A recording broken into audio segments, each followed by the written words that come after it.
4:30, and I'm going to call the meeting to order and ask for an approval of the agenda. Everyone should have received an addendum, which has correspondence for item 5C, additional piece of correspondence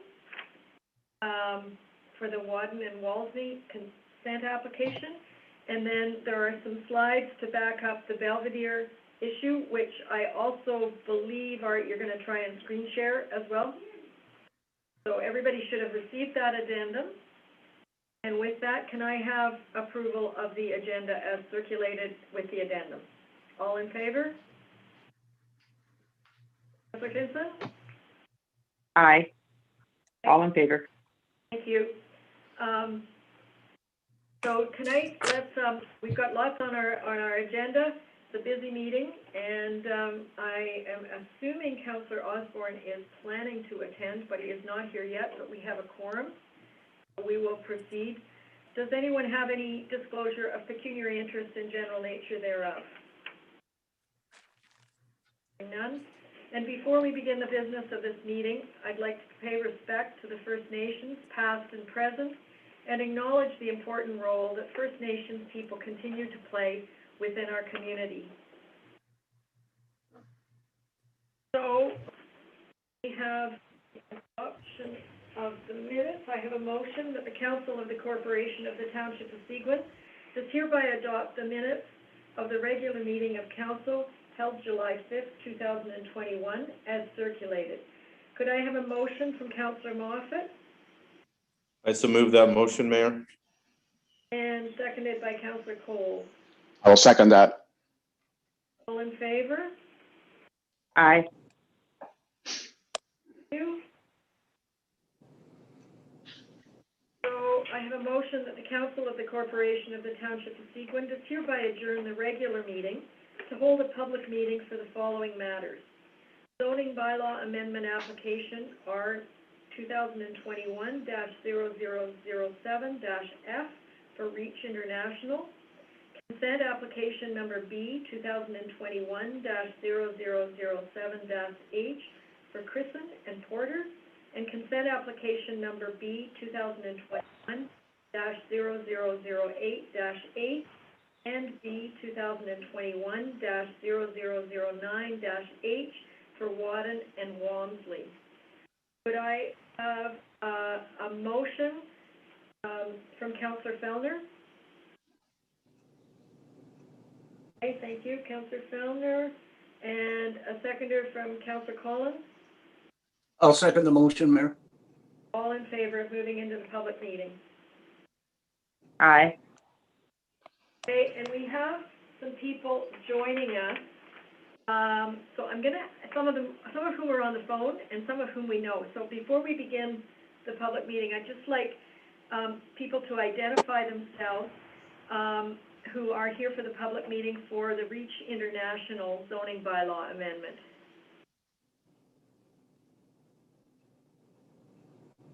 Are any of our visitors for that?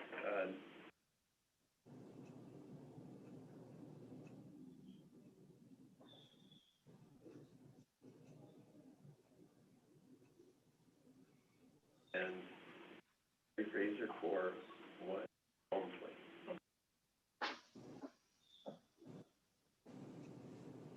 So I will proceed to the public meeting reading. Council will now hold public meetings for proposed consent and zoning bylaw amendment applications. In accordance with the Planning Act, Council will consider all matters placed before it prior to granting a consent or passing a zoning bylaw. If a person or public body who files an appeal of a decision of the Council of the Corporation of the Township of Seguin in respect of a proposed consent does not make written submissions to the Council before it provides or refuses to provide a provisional consent, the Ontario Land Tribunal, formerly the Local Planning Appeal Tribunal, may dismiss the appeal. If a person or public body does not make oral submissions at a public meeting or make written submissions to the Council of the Corporation of the Township of Seguin, the person or public body is not entitled to appeal the decision of Council to the Ontario Land Tribunal, formerly the Local Planning Appeal Tribunal, and the person or public body may not be added as a party to the hearing of an appeal before the Ontario Land Tribunal, unless, in the opinion of the tribunal, there are reasonable grounds to do so. Anyone wishing to receive notice of the passing of a zoning bylaw amendment, not owning land within 120 meters of the area to which it applies, and who has not submitted such a request in writing, should provide their full name and address to the clerk. The purpose of zoning bylaw amendment application number R 2021-0007-F for Reach International is to fulfill a condition of consent application numbers E 2020-0018-F and B 2020-0019-F, that portions of the severed and retained lots be rezoned from rural RU zone to an environmental protection EP zone in order to ensure that said lots are developed in an environmentally sustainable manner as per the conclusions of the scoped environmental impact study. I now ask the clerk to state the method by which notice of the meeting was provided and the dates on which that notice was provided. Notice of the public meeting was provided by posting the property and by regular mail on June 29th, 2021. Notice is therefore considered provided in accordance with requirements of the Planning Act. Has anyone registered to speak in favor of or in opposition to this application? No one has registered to speak to this application. Okay, and I believe, Candace, you're here to explain a little bit about it for us. Yes, through you, your worship, to council. I think you summarized it quite well. Basically, there was a provisional consent provided in December of 2020, and the purpose and effect was to create 2 new rural lots. That was approved by council, and there was 1 retained lot. And as a condition of that consent, the applicant was required to do an scoped environmental assessment, which came back to us. And this is essentially an administrative task associated with the conditions of that previously approved provisional consent to change a portion of the lands from rural to environmentally protected. Has the township received any correspondence with respect to this application? No correspondence has been received. Does council have any questions for Candace? Okay, no questions. Thank you very much, Candace. The decisions will come after we close the public meeting. Thank you. So we'll move on to consent application 2021-0007-H for Christen and Porter. Purpose of consent application number B 2021-0007-H for Christen and Porter is to permit a boundary adjustment to convey lands containing a driveway utilized by the abutting owners. Granting lands would convey a parcel having an area of 0.44 hectares to the abutting benefiting land. I now ask the clerk to state the method by which the notice of the meeting was provided and the dates on which that notice was provided. Notice of the public meeting was provided by posting the property and by regular mail on July 5th, 2021. Notice is therefore considered to be provided in accordance with the requirements of the Planning Act. Has anyone registered to speak in favor of or in opposition to this application? Rick Hunter of Planscape, agent for the applicant, has registered to speak to the application.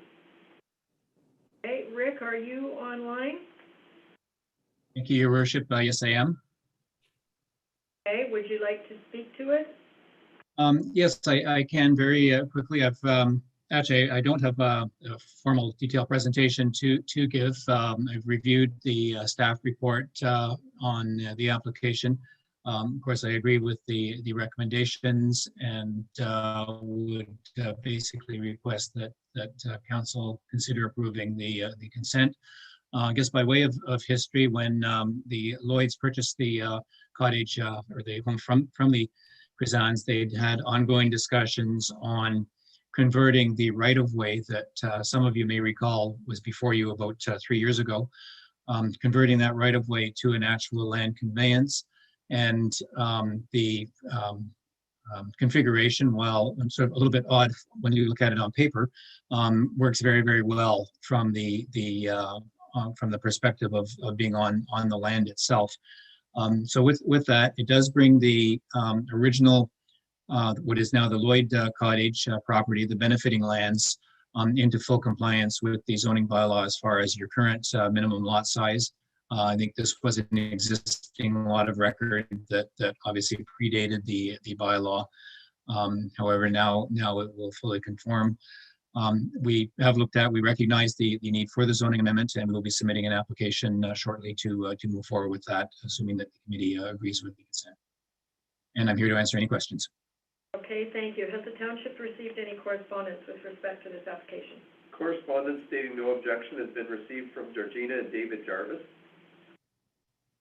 And Lauren, do you have anything to add from a planning department point of view?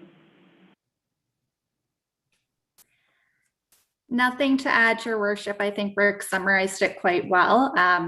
The main focus is they're trying to convey the portion that has the driveway utilized by the benefiting owners. Thank you. Does council have any questions for either Mr. Hunter or Lauren? Seeing no questions, we will move on to the third one, and the decision will be rendered after we close the public meeting. The purpose of consent application number B, 2021-0008-H for Walmsley, is to grant a hydro easement over the granting land, Walmsley, benefiting two lots to the south owned by Wadden. The purpose of consent application number B, 2021-0009-H for Wadden is to grant a hydro easement over the granting land benefiting the abutting lot to the south, also owned by Wadden. I now ask the clerk to state the method by which the notice of the meeting was provided and the dates on which that notice was provided. Notice of the public meeting was provided by posting the property and by regular mail on July 5th, 2021. Notice is therefore considered to be provided in accordance with the requirements of the Act. Has anyone registered to speak in favor of or in opposition to these applications? Terry Fraser, agent for the applicant, has registered to speak to the application and answer questions of council. Terry, go ahead. Good afternoon, good evening, Mayor McDermott, councillors and staff. It's a pretty straightforward application. They wish to extend the hydro line. Hydro for years would just do this with either you paying them or paying a private contractor, and there was very little formality involved. Over the last 20 years, the world has become a more complicated place, and at times when there weren't proper easements put in place, neighbors would get into disputes, and they would either call their municipality or hydro, or most likely both of them, and complain about the fact that things weren't working out well. So Ontario Hydro has taken the position that these extensions need a proper easement so that there won't be any disputes down the road, and it saves the municipality and hydro from hearing about it later if ownerships change and neighbors don't get along. So this one's pretty straightforward. The owner of the servient land has specified where she wants it so that it will not interfere with her, and it's been marked out by a surveyor so she is sure of the location. And they've also had hydro and a contractor look at it to make sure that it is a viable location that the servient owner has allowed them to use. I'd be glad to answer any questions that anybody might have, or at least attempt to. Okay.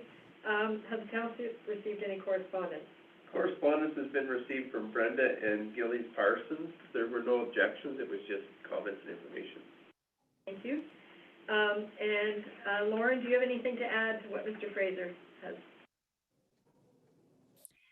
Thank you, Your Worship. Yes, so in accordance with the hydro company, the property owners are required to obtain permission from the township for a utility easement to bury a cable from the hydro pole to the benefiting lands. In this case, both benefiting lands are owned by the Waddens.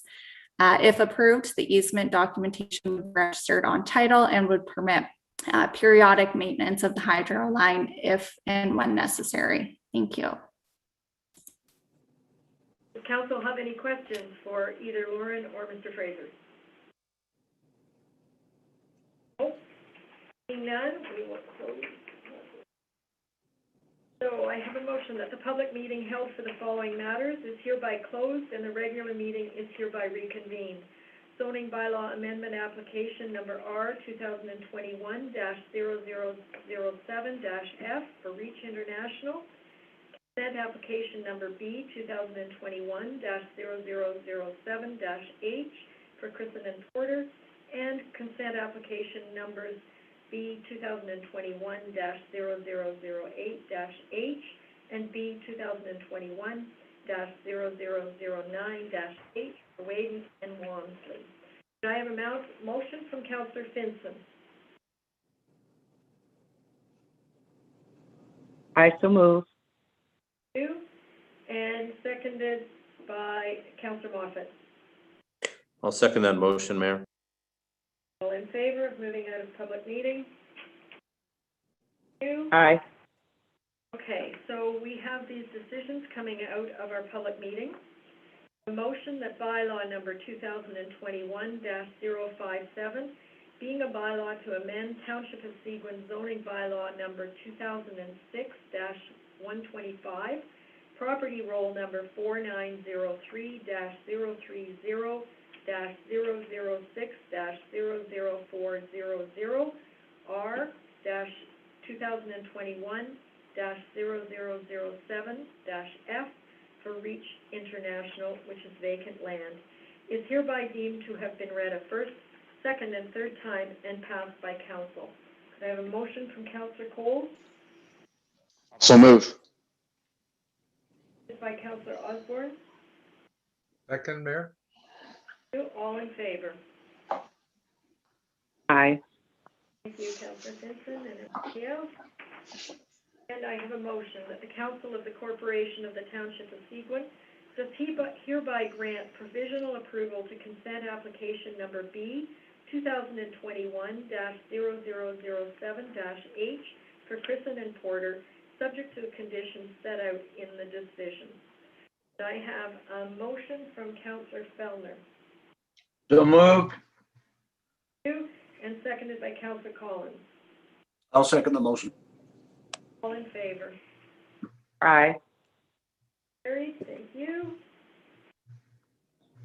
Last one, a motion that the Council of the Corporation of the Township of Seguin does hereby grant provisional approval to consent application numbers B 2021-0008-H for Walmsley and B 2021-0009-H for Waden, subject to the conditions set out in the decision.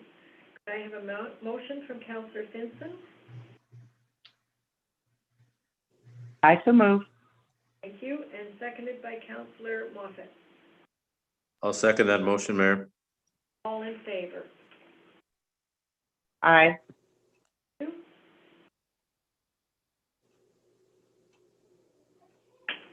Okay, we have a delegation. Thank you for the people that joined us for the public meeting. Do we have Corbin Patton online? I did see Bob Clark for a moment. Clark, are you there?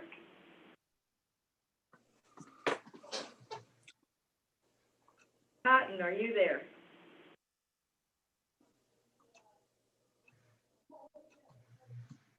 I wonder if Mr. Clark left the call. Do we move on? I would suggest you move on and then council can decide if they show up later if you want. You'll tell us if they show up?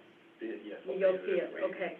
Okay, so let's move on to item 7, which is the shore concession road allowance. And if presenters come back. Bob Clark, just back to the waiting room. Oh, just a minute, Mr. Clark may be here. Okay. Coming in. Mr. Clark, are you there to present for? I am, yes. Okay, so you'll be presenting on behalf of 124A Maplehurst? have the floor. And you have 10 minutes maximum.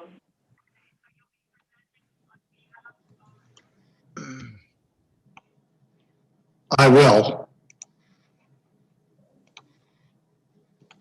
You can go ahead. Okay, and Mr. Patton, unfortunately, he's supposed to be online, but he's in Chicago, so I'm not sure if he has connection issues, but I can hopefully give an overview of what's going on with this application. Mr. Patton, I think we received a complaint on this property, potentially from a neighbor. The property was, we've been working with Mr. Patton and with the township on multiple issues related to this property before this complaint. So there was nothing being done here sort of in secrecy or that we believed was non-complying. We have been working with Mr. Patton and the township on a minor variance for a boathouse application. We required a minor variance because we didn't have enough lot coverage, so we had to go for a lot coverage variance. The township was aware of what was going on with this property. What I will say is, during our process of building a patio and removing some trees, a complaint arose and a compliance officer was sent out to the property. We were in the middle of our project. We were by no means finished our project. Mr. Shoebottom has worked with us on this process, and we've informed him that yes, we were doing work, but we certainly hadn't completed work. And in fact, we were in a position where we were midstream.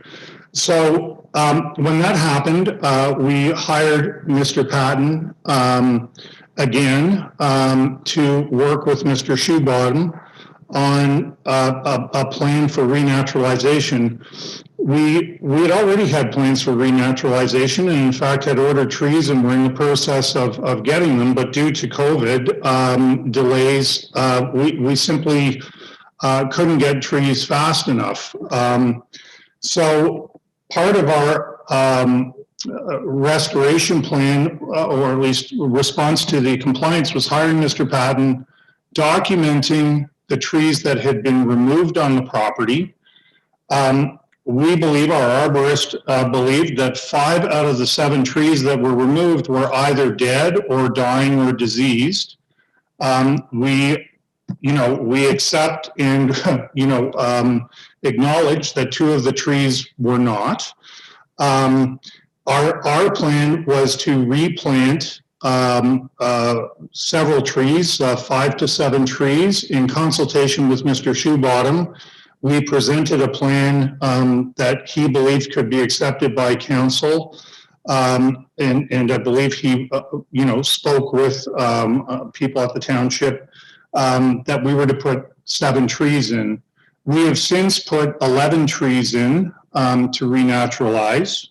There's pictures as part of our application to show locations of the trees and provide the township with a plan for renaturalization.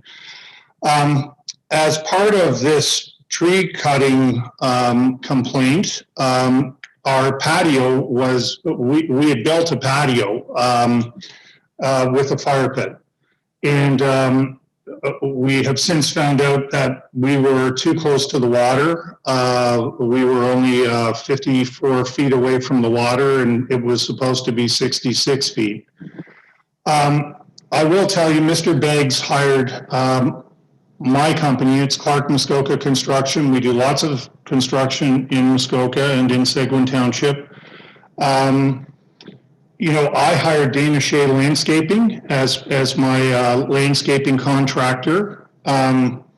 We have done many patios in consultation with Mr. Stephen Stone from the township.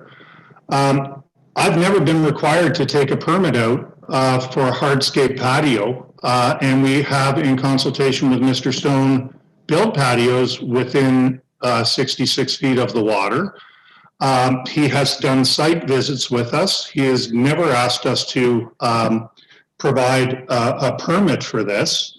But he has defined how that patio should be built, and that this patio is in fact built in the same format as others that we have done that were compliant or at least acceptable to Mr. Stone. This patio is permeable. This patio is filled with clear stone to allow drainage, and we did not remove any trees to put this patio in place. That being said, based on the information we been provided with the township, my understanding is we should have had, and I believe this is really driven by the fact that there was a complaint, we should have had a tree removal permit, and I guess we should have also had a site alteration permit. So I'll be perfectly honest with you. This is not a Mr. Beggs problem. He's the owner of the property. This is a Mr. Clark problem and a Dana Shea problem. We were hired by Mr. Beggs to build a conforming patio and renaturalize his property. We've been working with Mr. Shoebottom on a remediation plan. His suggestion, or at least not suggestion, the process for correcting this non-compliance is exactly what we're going through. We've hired an expert to document what has been done. We've worked with Mr. Shoebottom on a remediation plan.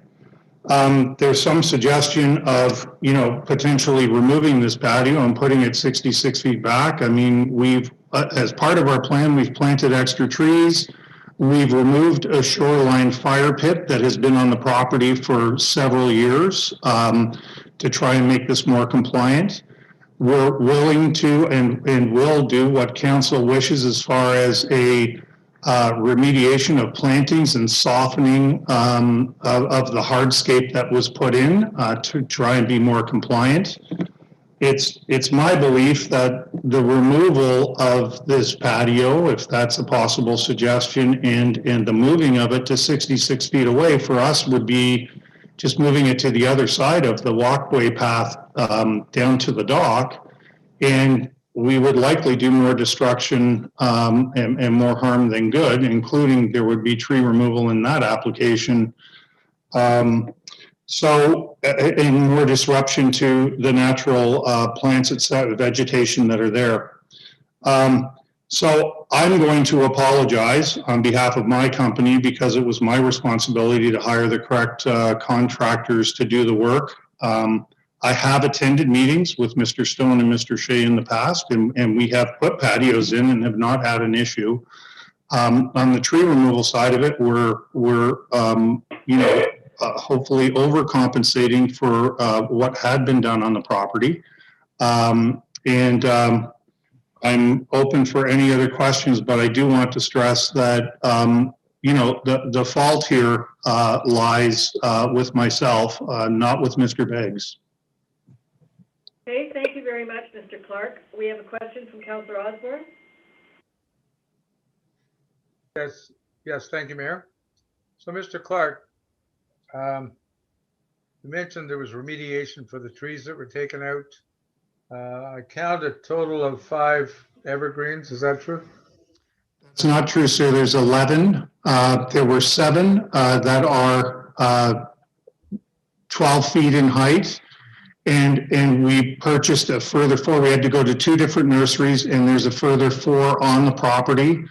There's a document that shows the remediation plan where trees had been cut, and it also specifies where trees have been planted, and that's part of our commitment to this process. So this picture I have, figure 7 photo of the property where trees, after trees are planted, is an old picture? It's not an old picture, sir. The problem is the property is 248 feet wide. I don't think we would have had, I mean, I'm fine to sign or commit to whatever we have to do to show you that there's 11 trees replanted on the property. There are, we simply didn't take pictures of every tree. Okay, well, I guess facts in front of me is I see 5 trees and none of them are even approaching 10 feet. Let's move on to the setback. You mentioned, you made reference with our previous director of planning, Stephen Stone, not having a problem with building patios in the past within the limits of the shore allowance. Sir, I didn't say that. I apologize. I didn't say that. I said we had we had consulted with him when we were going to do that, when we were applying for that, but we never had to fill a permit out. All right, so you stand corrected there.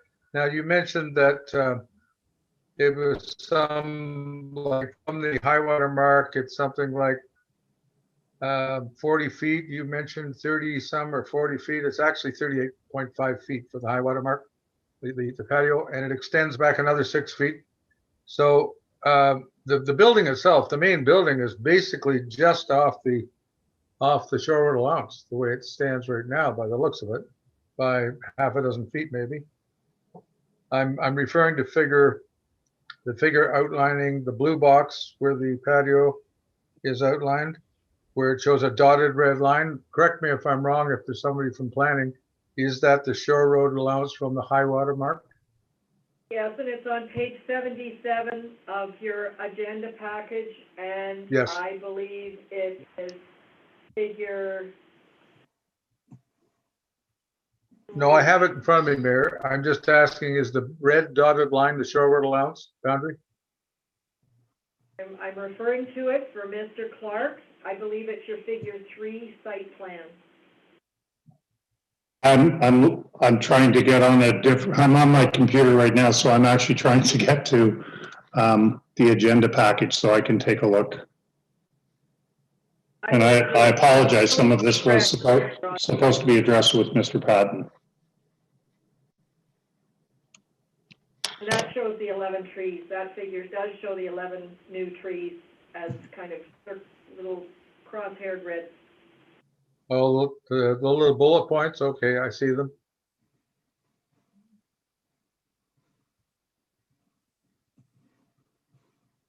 While Mr. Clark looks up the picture, can we move on to a question from Councillor Moffat, and we'll come back to you, Councillor Osborne? Thank you. Councillor Moffat. Thank you, Mayor. Mr. Clark, you referenced to a arborist. Do you actually have an arborist report indicating that 5 of the trees were dead, or just a verbal or oral confirmation to that effect? I apologize. I do not. In this particular case, the owner had hired an arborist, and the arborist was from out of area. Okay, so as far as you know, that there is no report itself then? If that's a requirement from council, I can get one. I'm just asking. Is this that you reference an arborist who did work, who you said that felt that there was 5 of the trees were dead? I just wanted to find out if there was a report, that's all. You also mentioned that you do work in Seguin. Are you aware of our tree blasting and fill bylaws then? I certainly am now. When I say that, the majority of the work that I have done in the township of Seguin has had to do with new builds. And with new builds or renovations, once a building permit is provided, generally if there are blasting requirements, et cetera, that is taken into account during the building permitting process. And I also believe tree removal is accounted for in that building permit process.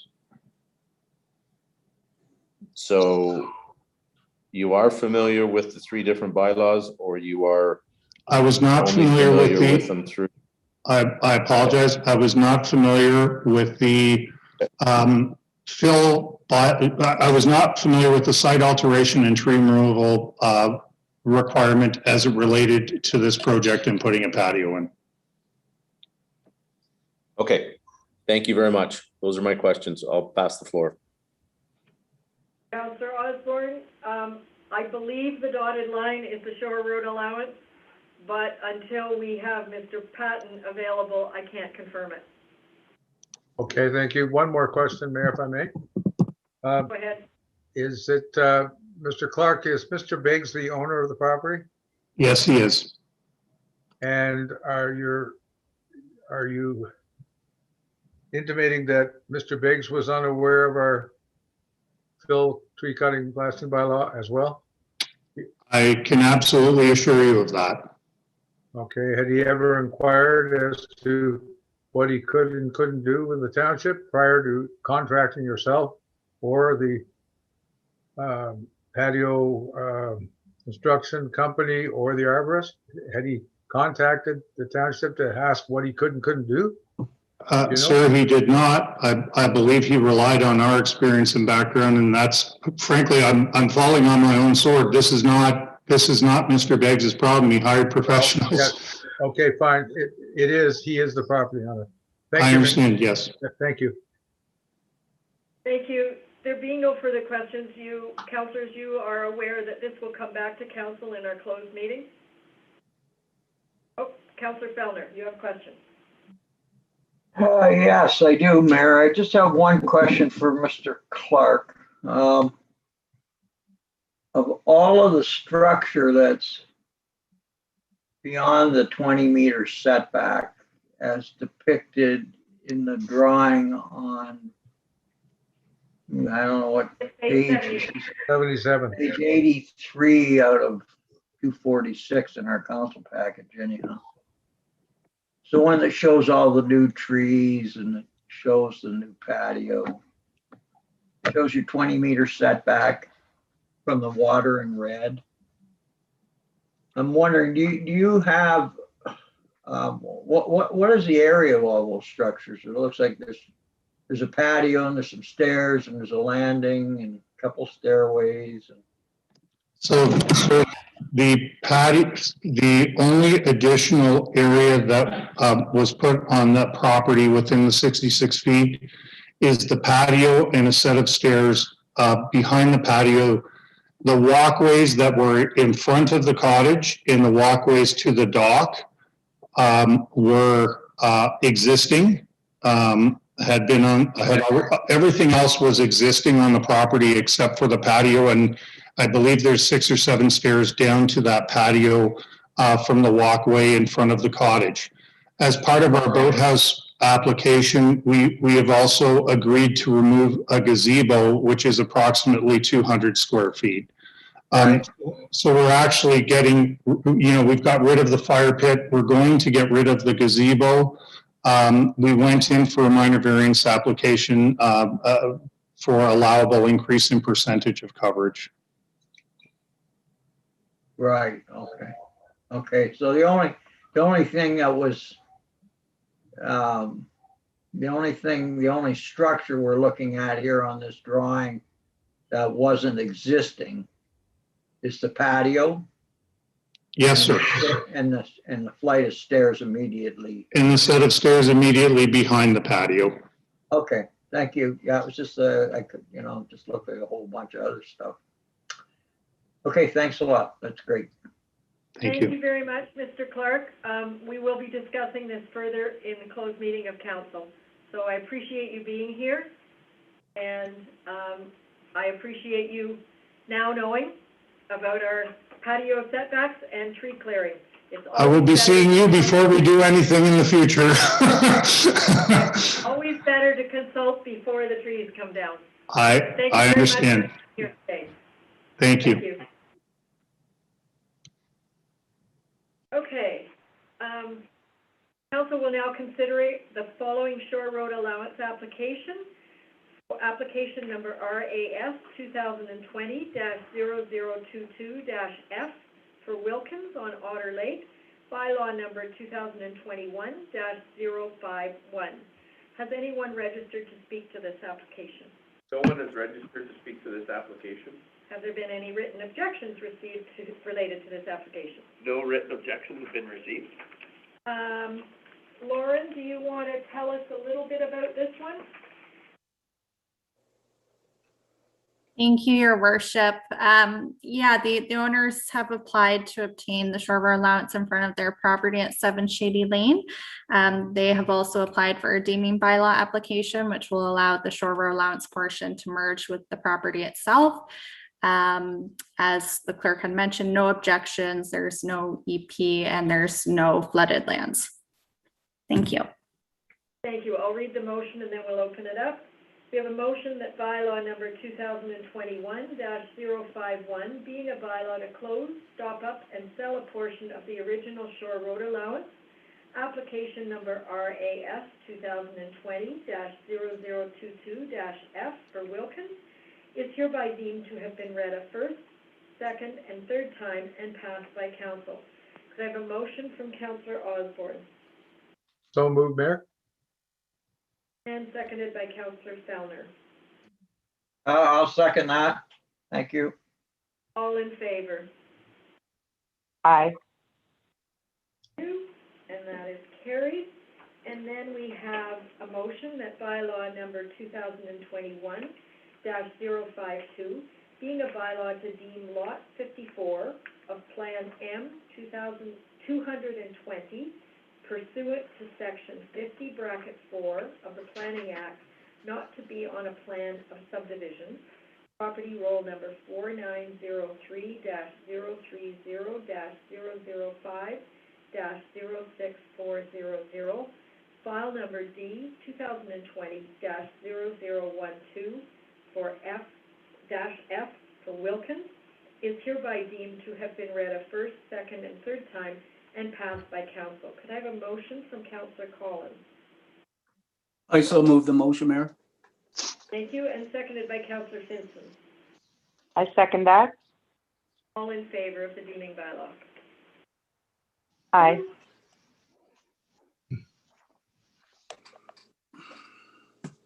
I have a motion that Council of the Corporation of the Township of Seguin does hereby receive the staff reports as presented on the agenda for the July 19th, 2021 meeting of council. Could I have a motion from Councillor Moffat? I so move that motion, Mayor. And seconded by Councillor Cole. Second that motion. All in favor of receiving report? Thank you.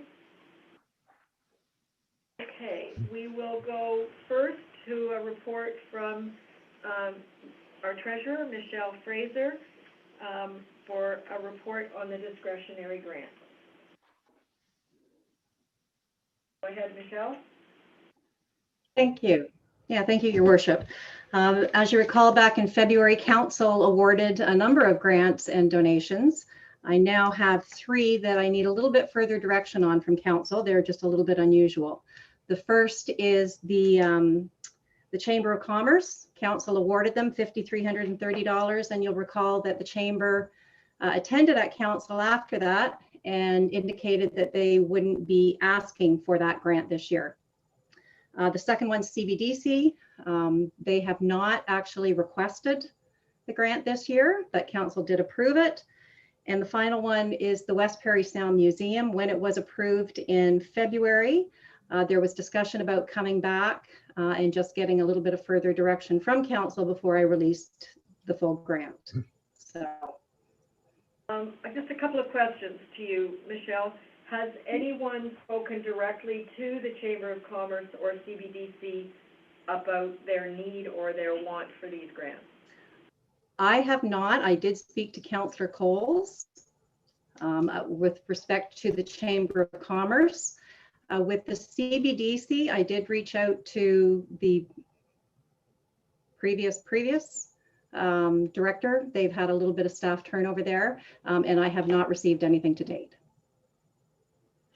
And do you have a staff recommendation for us? I believe that the museum one we passed as soon as they are ready to open, and I believe Councillor Vinson can give us more detail on that. But the other 2, do you have a recommendation for?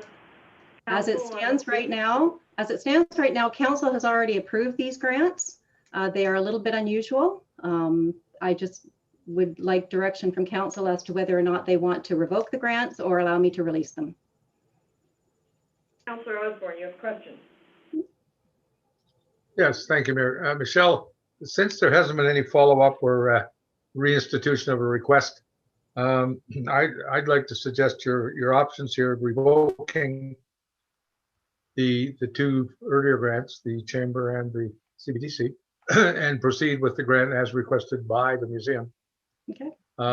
It would seem to me there's no sense us spending taxpayers' money if it's not being asked for. Thank you. Thank you. Councillor Cole. Yeah, excuse me, in terms of the Chamber of Commerce, I can assure you that whether they ask for it or not, they do need the money. They are always trying to improve their services to the community. And I think it's a good thing that we should be doing. We end up with a surplus at the end of every year anyway.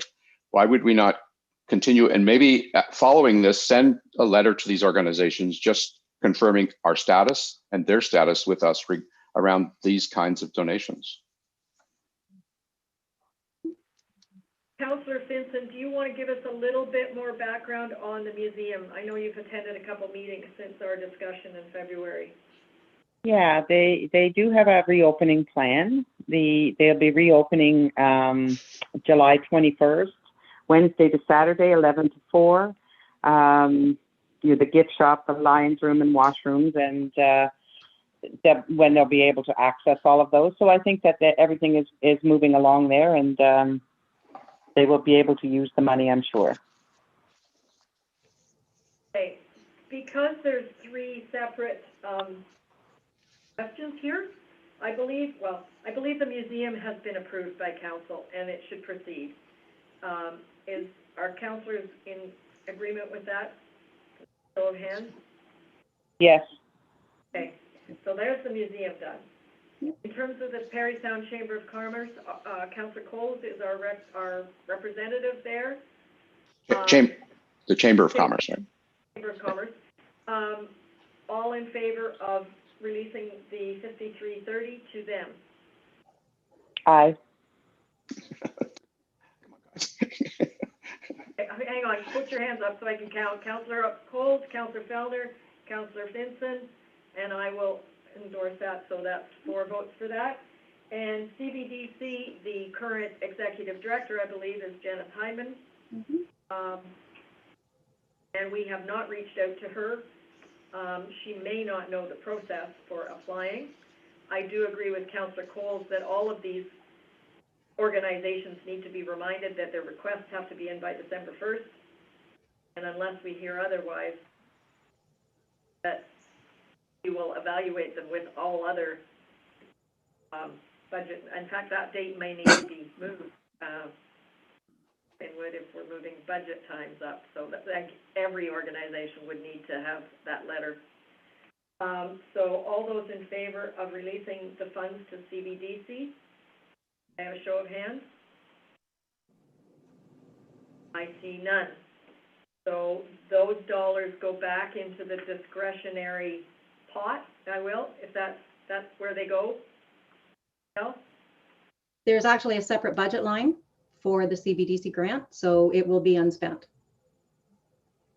Okay, but what happens to the $4,000? Well, I won't be releasing it. And where does it go? At the end of the year, it will form part of whatever surplus or deficit we have. It goes right back into general.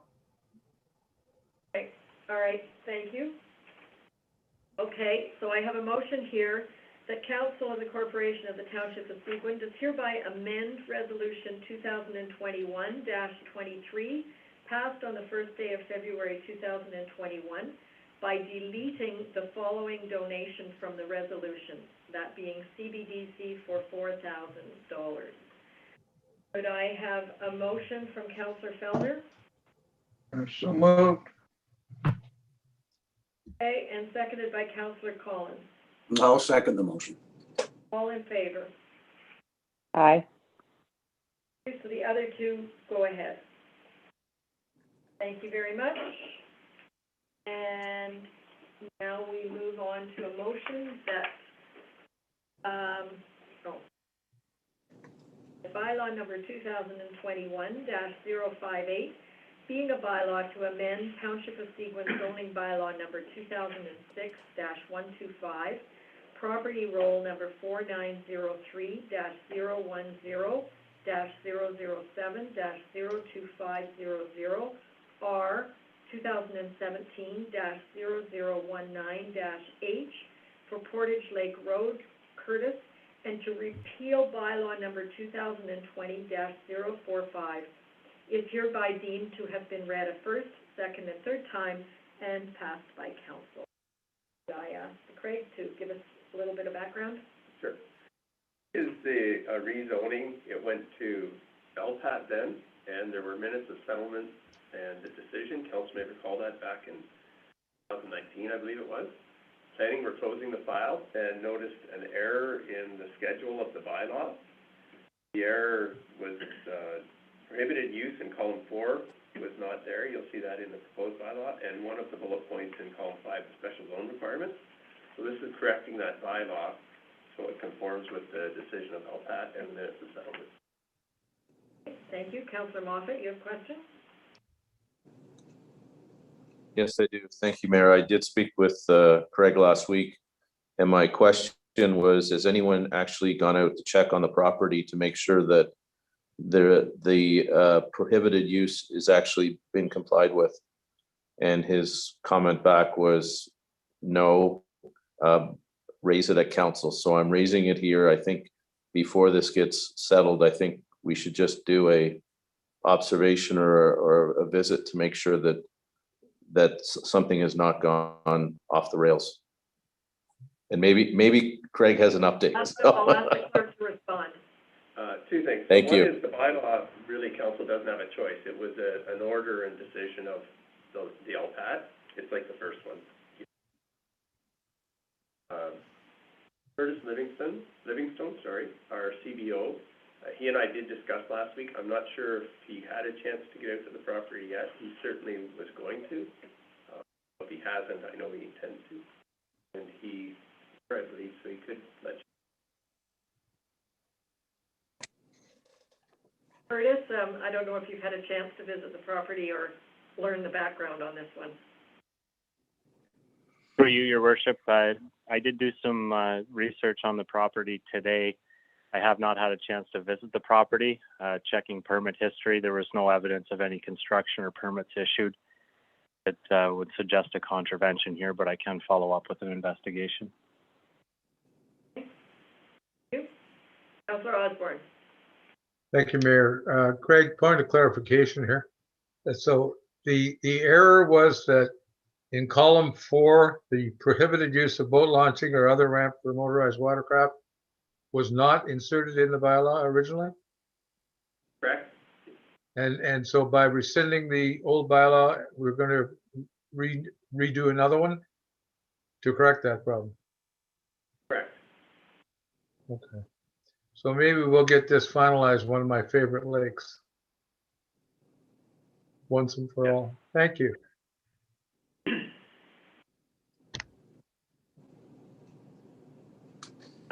Could I have a motion from Councillor Finson on this one?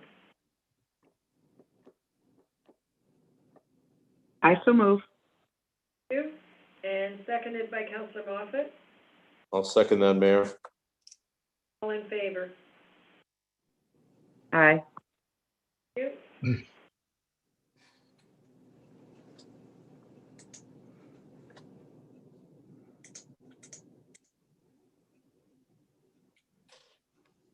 Okay, I have a motion that as per recommendation of staff report number PW-RD-2021-011, James Bay Junction Road, CN Crossings. Council of the Corporation of the Township of Seguin does hereby approve the paving of James Bay Junction Road at both CN crossings not to exceed $50,000 plus taxes to be completed by Fowler Construction. And I'll ask Tom McLeod to speak to this, please. Yeah, you can hear me? Yep, thank you. Thank you, Worship, and members of council. Yeah, this is another long time coming. There's been several phases to this. I know Peter Kopish, he has been working on this for a long time, and we're finally at the finish line if this is awarded and passed today. So basically it's correcting a very nasty vertical bump on James Bay Junction leading up to the tracks.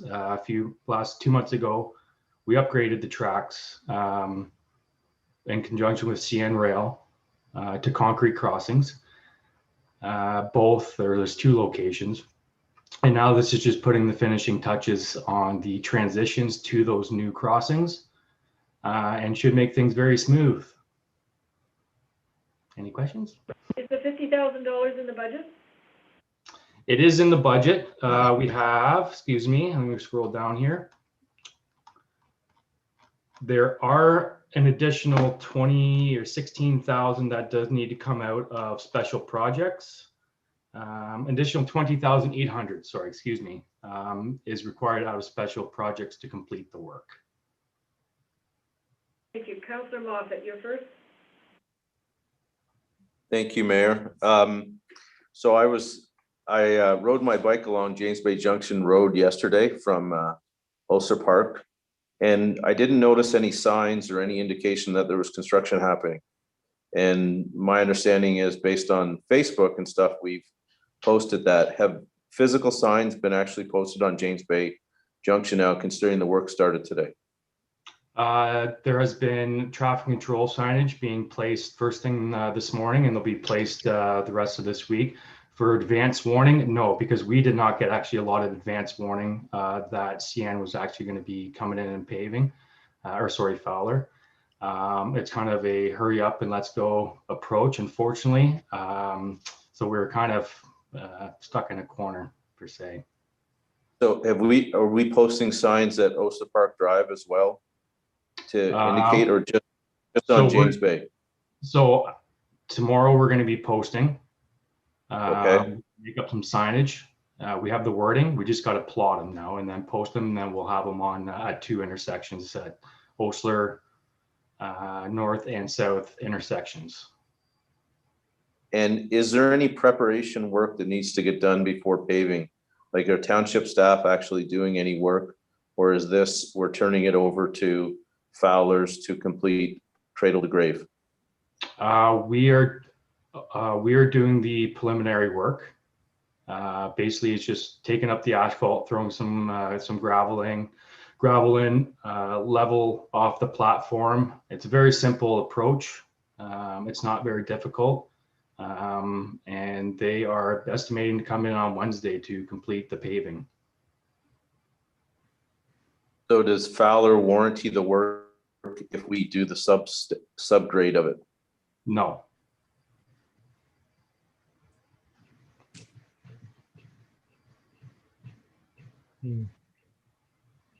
Okay.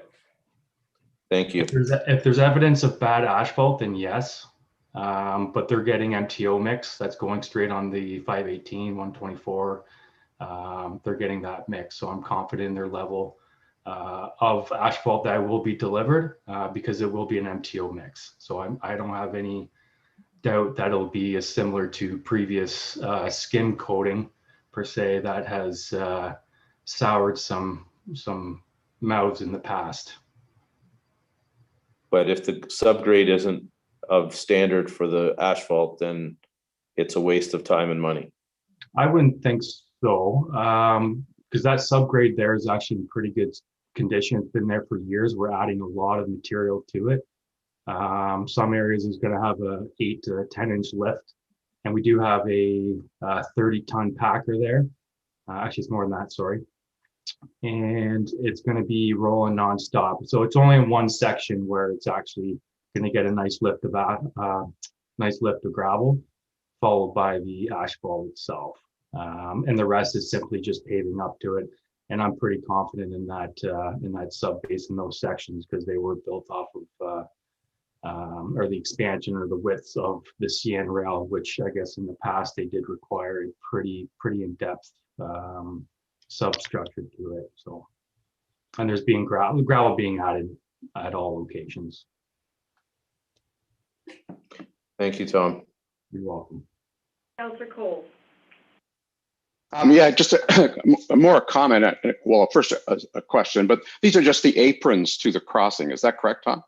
That's correct. Yes, there's a little bit more, on the, where Forest Hill Grocery is, or the former Right, grocery. yes. Simply just for the transition, because that's the area that we really have to build up, and then we have to taper it off. So that whole taper, just the way it works out is it's a bigger apron per se. Yeah, I guess the other thing I just wanted to say was that the concrete crossings, rather than timbers that they have at the crossings, are so much superior to what was there before. This is going to make a remarkable difference. So I'm happy. I use this road a lot, so for me it's a good thing. Yeah, and sorry to interrupt here. It's they have to do it now because the coal patch that's currently setting up next to the concrete crossings isn't going to last forever, and it's just not a quality material. So they're worried that if they don't get it done sooner than later, that's going to start crumbling. Okay. Councillor Osborne. Thank you, Mayor. This is new to me, Tom. I'm not conversant with this stuff, but I got a couple of questions. So we're paying $5,000 a foot for this pavement in Fowler? $5,000 a foot? 10 feet, divide that into 50. 5,000 a foot. Correct? Oh, sorry. I see where you're saying that. So what's happening is CN Rail is actually paving from the tracks about 5 feet roughly on either side. CN's portion is that, and then our portion is beyond that. So to make the transitions smooth, we need to do a portion on our end, or it just defeats the purpose, and it's kind of redundant what we're trying to do. Oh, okay, I understand. So Fowler's CN's paying for 5 feet either side of the tracks. Correct, yes. And I believe it's just one set of tracks there? Two. And there's concrete between the rails? Correct. All right. How much then, for this $50,000, how many feet beyond Fowler's 5-foot aprons are we responsible for, going either way? Like, what are we getting for $50,000 in terms of measurement? We are getting, I believe it's about 100. On top of my head, I don't know, but I can do a quick little measurement, but it's over 100 meters, about 100 meters, I'd say. So it's a significant length both ways. Absolutely, yes. Okay, going back to, I believe, Councillor Moffat's question about the grade, the road bed. You say this has become a kind of a hump, a big bump hump, where the rails have stayed permanent, but the road's not. So therefore, there's a little ski jump there. Has it always been that way, or did the roadway on both sides of the tracks sink somewhat over time? And because, like, the hump, has it always been there? Has it been there for years? I'm looking at Councillor Coles. Yes. I've only been in this area for 4 years. Art, it has been? Yes, yes, it has. Because as Councillor Moffat questioned about if they pave over our substrate and there's a problem in the future, they're not responsible. We are. I have a problem with that, and because has anyone evaluated geologically those stretches of road both ways approaching the tracks to make sure we're not peeing away money? Because it's happened before, and let's try to prevent it from happening again. That's all I say, Tom. This is no reflection on you. Don't get me wrong. This is historic, but better safe than sorry. And I'm wondering, did we attempt to do that?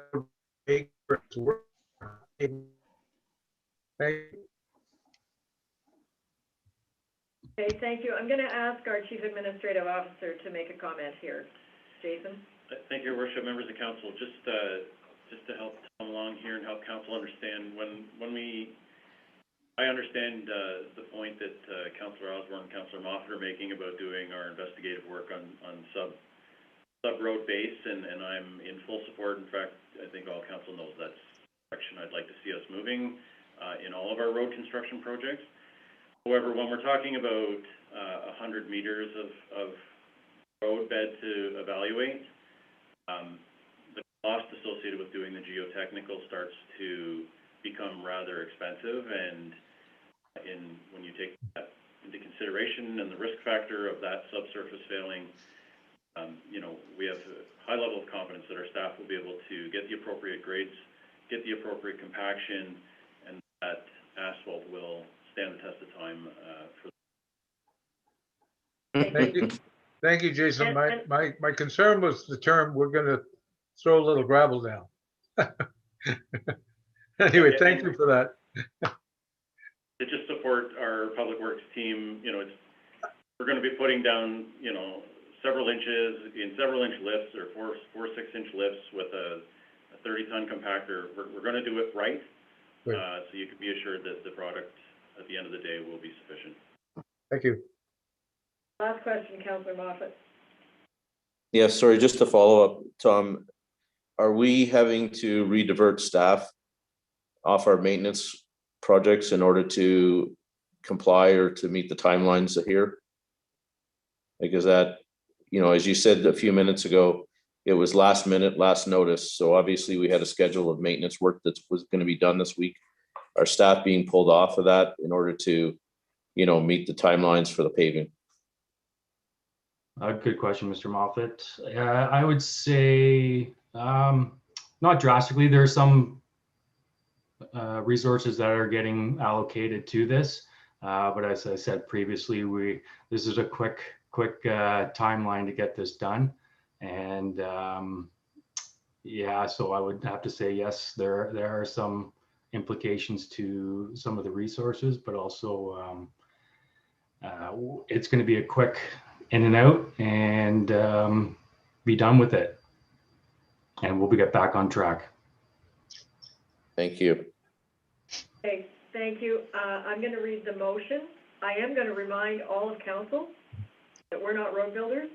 The operations team are, and I respect their advice, combined with that of our chief administrative officer, and I know this railway crossing well. I've been traveling it for over 50 years, probably not as often as Councillor Cole.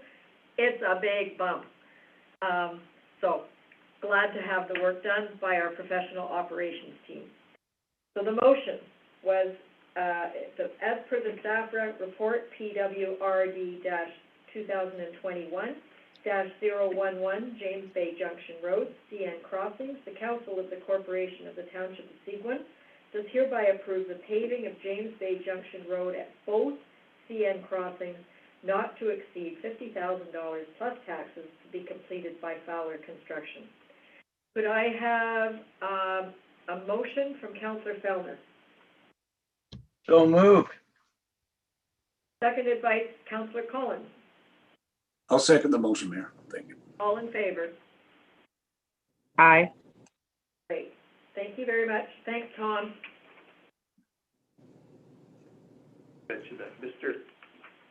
Patton is in the waiting room. I mean, council has already dealt with that issue, but. Do you want me to speak to him? It's council's. Why don't you let him in for a minute, and we'll tell him that we are well past that item.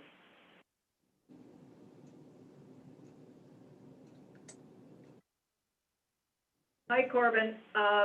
It's Ann McDermott speaking here. We could see that you were in the waiting room.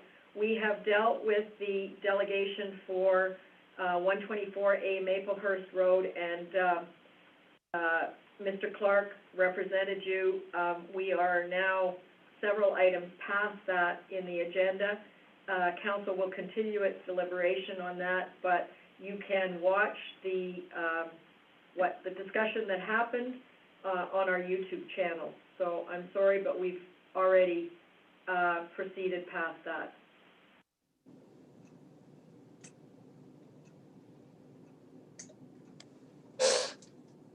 Okay, I have motion that as per recommendation of staff report number PW-RD 2021-012, surface treatment 2021, the Council of the Corporation of the Township of Seguin does hereby approve the extension of double high float and slurry seal contract number 2019-006 Duncor Enterprises for approximately $181,500 $181,500 plus taxes. Could I have a motion from Councillor Finson I so move. and seconded by Councillor Moffat? I'll second that, Mayor. And Tom, would you like to speak to this a little bit? Yes, thank you, Your Worship. This is a contract extension. It'll be the final year, if awarded today, to Duncor. The luxury of Duncor is they have a pit within Seguin Township, or a quarry in Seguin Township, that allows for these very cheap slurry and surface treatment products. So this year on the docket is Salmon Lake Road as a slurry. And the slurry is to seal the surface treatment that was completed 2 years ago. And just really kind of keep it's just sealant. That's really all it is. Something a little bit more robust than something you see on your asphalt driveway. This one's a little more dense and thicker. And Walters Lane is to provide surface treatment to that road, basically from Turtle Lake Road to Lake Ridge Road. I believe that's the right road. And the amount of $45,000 approximately. Does anybody have any questions?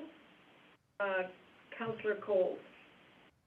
Yeah, Tom, I'm just curious. This is not going to extend Salmon Lake Road to Bruce's Trail? Is that correct? It's just going to resurface the existing road? That's correct. Okay. So, is there a plan in the future to continue Salmon Lake Road to Bruce's Trail? There is some discussion about it. Maybe it's something for the 2022 deliberation. It's something we could chat about. Okay. As it stands right now, no, not that I'm aware of, but it has been discussed. Okay, thank you. Councillor Osborne. Thank you, Mayor. Tom, so these are the only two roads scheduled for surface treatment this year. Do you have in your schedule when Clear Lake Road will be surface treated? Is it 3 or 4 years you wait? Clear Lake Road? Clear Lake. What's the timeline? Yeah, we completed the final the slurry seal on Clear Lake Road last year. 2017 is when we did the work. 2017, 2018, so we did the ditching. 2020 years. 2019 we did so 2020 did the surface, we did the slurry seal, and then 2 years prior to that was the ditching and the ditch blasting, all that subgrade work on Clear Lake Road. So Clear Lake Road is now complete. Thank you. Moffat. Thank you, Mayor. Just again, going back to my earlier question on James Bay Junction, in terms of the surface, are these roads ready, or are there issues with the subsurface on either Walter Lane and Salmon Lake Road that it should be delayed in terms of either the slurry or the surface treatment? Like, I don't know what the condition of the roads are, but I'm presuming that they're in a condition that this would be done, or it should be delayed. So there is, I'll start with Walters Lane. Walters Lane is getting some extensive ditching this year, followed by maybe some subsurface excavation as well. In terms of getting a geotechnical engineer in there, I don't think the costs justify getting a geotech in there, because the amount of vehicles on that road are probably anywhere from less than 100 a day. It's a very low volume road. So to justify spending more thousands of dollars may not be wise, I would think. But there will be some definite exploration to determine some bad areas. And staff, public works staff, know of some areas already, which we'll have some looking after, I guess. And with Salmon Lake Road, it's already been surface treated. So right now there are some areas that we're just going to have a look at again to fix the substructure, sorry, and fix that up, and then we'll be able to slurry it and on to the next road. Okay, thank you. Thank you very much. We have a motion on the floor. All in favor? Councillor Vincent? Aye. You? Aye. Carried. Mayor, if I may, Councillor I Osborne? think we're gonna lose Tom here. I think we're about to lose Tom. I think he's done for the day. But before he goes, I would like to know if he has a note in his back pocket, because I've asked for this at least twice, maybe 3 times. An update on the 700,000 single source contract with Fowler on a number of roads that were to be done. I still haven't received an answer. Doesn't have to be dealt with today. Just want to make sure he's got a note in his back pocket about it. Okay, I'm gonna ask the Chief Administrative Officer to speak to it, but it is not an agenda item today, so it I can be realize added- that, Mayor, but I've continuously asked and I am not receiving answers. Thank you. Go ahead. Thank you, Worship. And I'll just be brief that I do have an update on that particular request, Councillor Osborne, and I will provide you with an update. I'll provide council with an update. But it sits with me at this particular time, so any delays are a result of your CAO not bringing it to your attention. Thank you. Okay, we move on to business. And I have a motion that the Council of the Corporation of the Township of Seguin does hereby support the Township of Archipelago Council Resolution number 21-106, attached as Schedule A to this resolution, regarding the burial of children at the Kamloops Indian Residential School, and that copies of this resolution be sent to the Right Honourable Justin Trudeau, Prime Minister of Canada, the Honourable Carolyn Bennett, Minister of Crown Indigenous Relations, the Honourable Doug Ford, Premier of Ontario, Norm Miller, MPP Parry Sound Muskoka, Scott Aitchison, MP Parry Sound Muskoka, Henley Inlet First Nation, Schwanaga First Nation, Wakasing First Nation, Moose Deer Point First Nation, and Magnetawan First Nation. Could I have a motion from Councillor Moffat? I so move that motion, Mayor. And seconded by Councillor Cole. I will second that motion. I would just like to potentially make an amendment to this. Instead of the last sentence of the first paragraph regarding the burial of children at the Kamloops Indian Residential School, I believe it should read regarding to the burial of children at any residential school in Canada.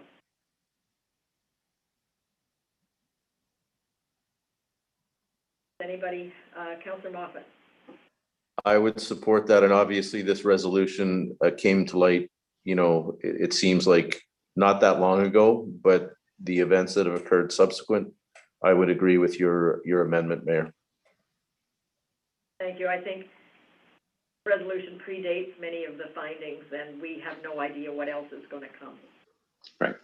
So I need some help from the clerk. Can I make that? Can I make that edit? So you moved it, you have a seconder now, you need a discussion and vote on the amendment, and if it's carried, then you vote on the. So I made the amendment. Councillor Moffat, will you second it? Absolutely, Mayor. Is there any discussion about the amendment? So the wording would be regarding the burial of children at any residential school in Canada. Write it in.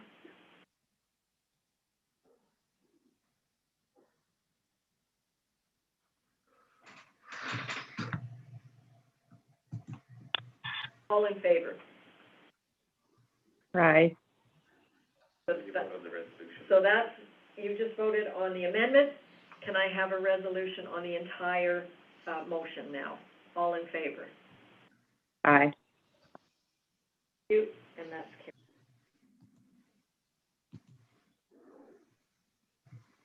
carried. Mayor, you did not request discussion on the motion as amended. Okay, is there any discussion on the motion as amended? Councillor Osborne?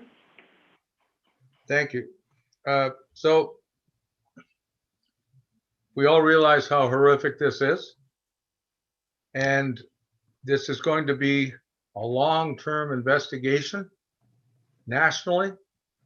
I did a little research and found that in the province of Ontario, there were 18 residential schools spanning over roughly 100 years or more. None of them are in the Perry Town that I could find.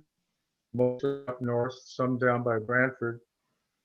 I don't know that it's appropriate for Seguin to get into this discussion and make resolutions towards the provincial and federal government at this time when we haven't housed or hosted in the district of Parry Sound any residential schools.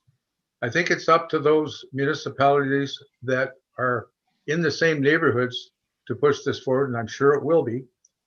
And we're only at the very early stages of what I can see an investigation going on for many years.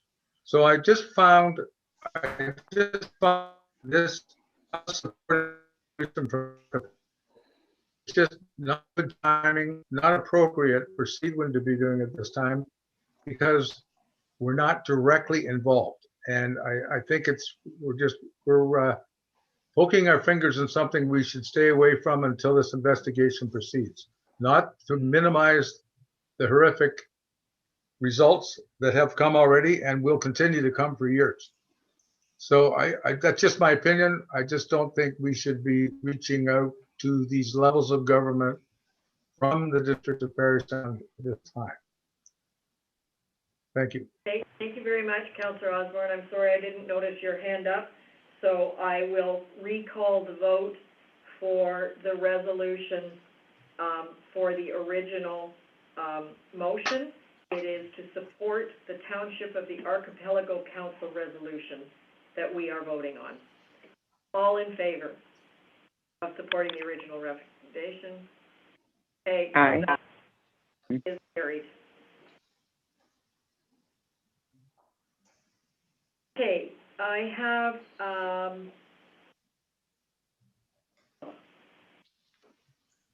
motion. Whereas Rail Safety Week is to be held across Canada from September 20 to September 26, 2021.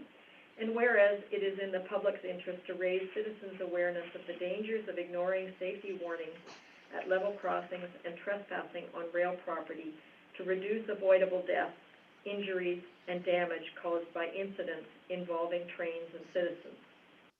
And whereas Operation Lifesaver is a public-private partnership whose aim is to work with the public, rail industry, government, police services, media, and others to raise rail safety awareness. And whereas CN has requested Council adopt this resolution in support of its ongoing efforts to raise awareness, save lives, and prevent injuries in communities, including our municipalities.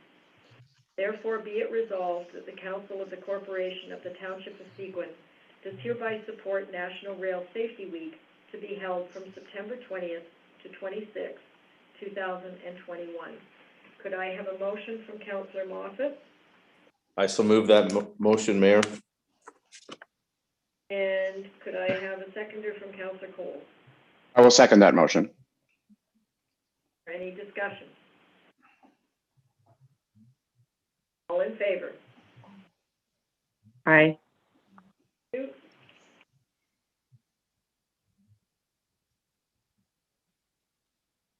And I have a motion that the Council of the Corporation of the Township of Seguin does hereby support the Town of Fort Erie Council resolution regarding capital gains tax on primary residences attached as Schedule A to this resolution, and that a copy of this resolution be forwarded to the Right Honourable Justin Trudeau, Prime Minister of Canada, the Honourable Doug Ford, Premier of Ontario, Scott Aitchison, MPP Parry Sound Muskoka, the Association of Municipalities of Ontario, and the Town of Fort Erie. Could I have a motion from Councillor Moffat? I so move that motion, Mayor. And could I have a seconder from Councillor Fellner? I second that, Mayor. And I see Councillor Moffat's hand up, so do you want to lead off the discussion? Yeah, just a quick comment. Obviously, this is an area that's near and dear to my heart since I do this for a living.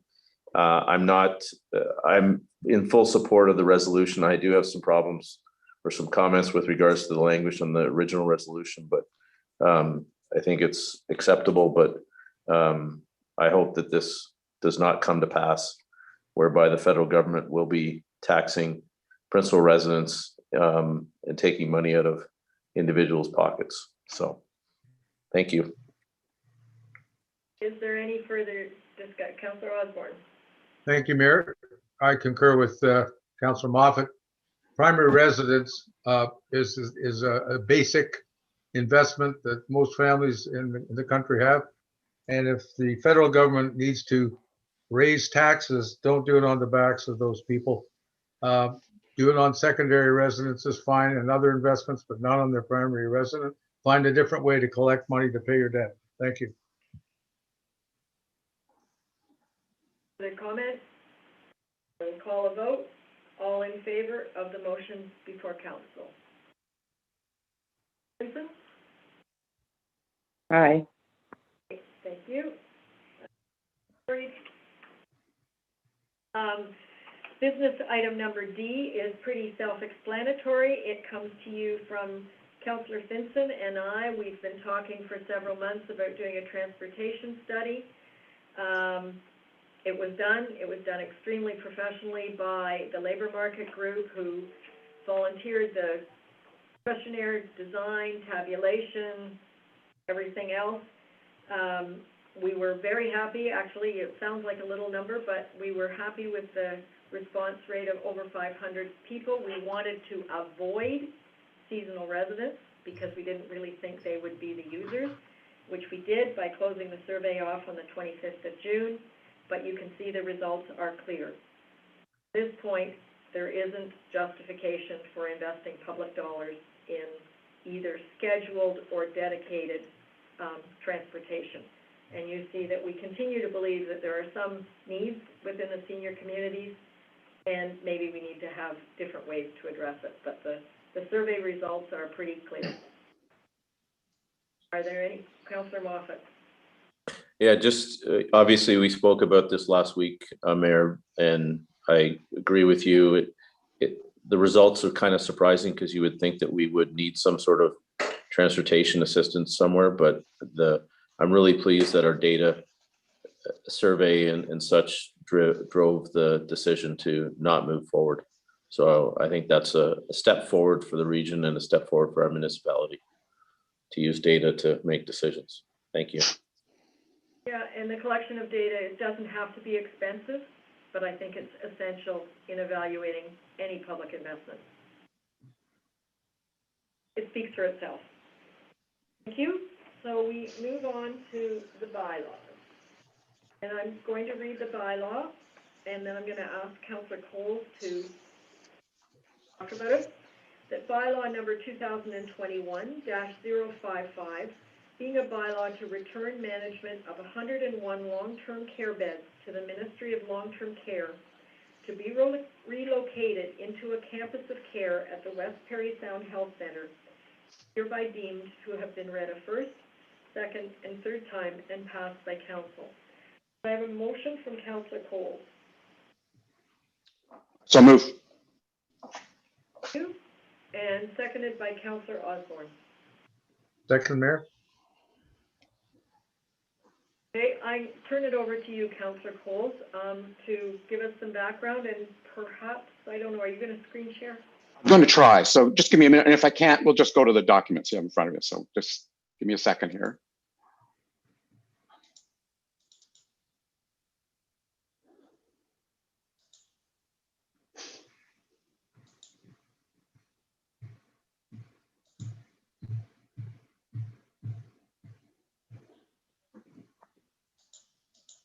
Just about there.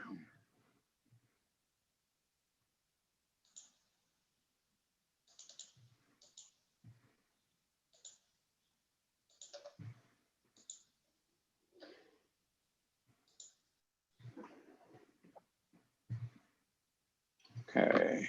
Can you see that? No. Anything? Are you sharing screen, Art? I'm trying. It Not says yet. it's, no? So Okay. far, no. So far, we Okay. don't see it. Okay. It says, on my end, it says it is. So, okay. That's not going to work. So let me just go to the slide. The slides are in your package or in the They're in your addendum. addendum. Right. So we'll just go to those. So pandemic learning, seniors deserve better. So current long-term care homes are inadequate to protect our vulnerable seniors from superbugs. We can no longer have long-term care residents sharing bedrooms and washrooms. Belvedere Heights has 19 private rooms of the existing 101 beds. 82 residents share a washroom. Both the long-term care and life lease reside on a landlocked 2-acre parcel of land with insufficient parking, particularly noticeable now prior to some expansion that had been applied for. Needed enhancements to Belvedere infrastructure include parking, new roof, elevators, numerous items that we don't feel are wise investments to make best use of public funds, given the current climate that we're in. The campus of care is a seniors village, providing multiple housing options from full independent living to total and dependent care, age in place. The opportunity to create a campus of care on the health center site is ideal to bring Belvedere and Lakeland together to increase amenities, services to our seniors, leverage the breadth of support from the hospital, and optimize costs and efficiency. So the real focus, just for emphasis here, is on bringing Belvedere and Lakeland together under the auspices of the West Prairie Sound Health Center. Current best practice long-term care design is small home-like settings of 10 to 12 residents in private rooms, alive with color and action, all supported by a state-of-the-art safe infrastructure, infection control, air quality, and all of that. The solution is rebuild Belvedere anew on our campus of care with our current 101 beds plus 24 new beds that have been announced. In the spring of 2021, they were announced. We're asking for an additional 35 beds to reduce our long-term care wait list and optimize efficiency. There is a significant wait list in the West Prairie Sound area. Belvedere is a district municipal home with 8 municipal shareholders. We manage 101 long-term beds on behalf of the Ministry of Long-Term Care. We do not own the beds and no ability to ensure modern governance practices. To move Belvedere to the campus of care requires us to follow a legislative process to return the management of the beds in order for the ministry to issue a not-for-profit license to the health center identical to Lakeland's long-term care status. A resolution by Belvedere Board of Management and bylaw from at least 5 of the 8 municipalities is required to trigger the ministry process.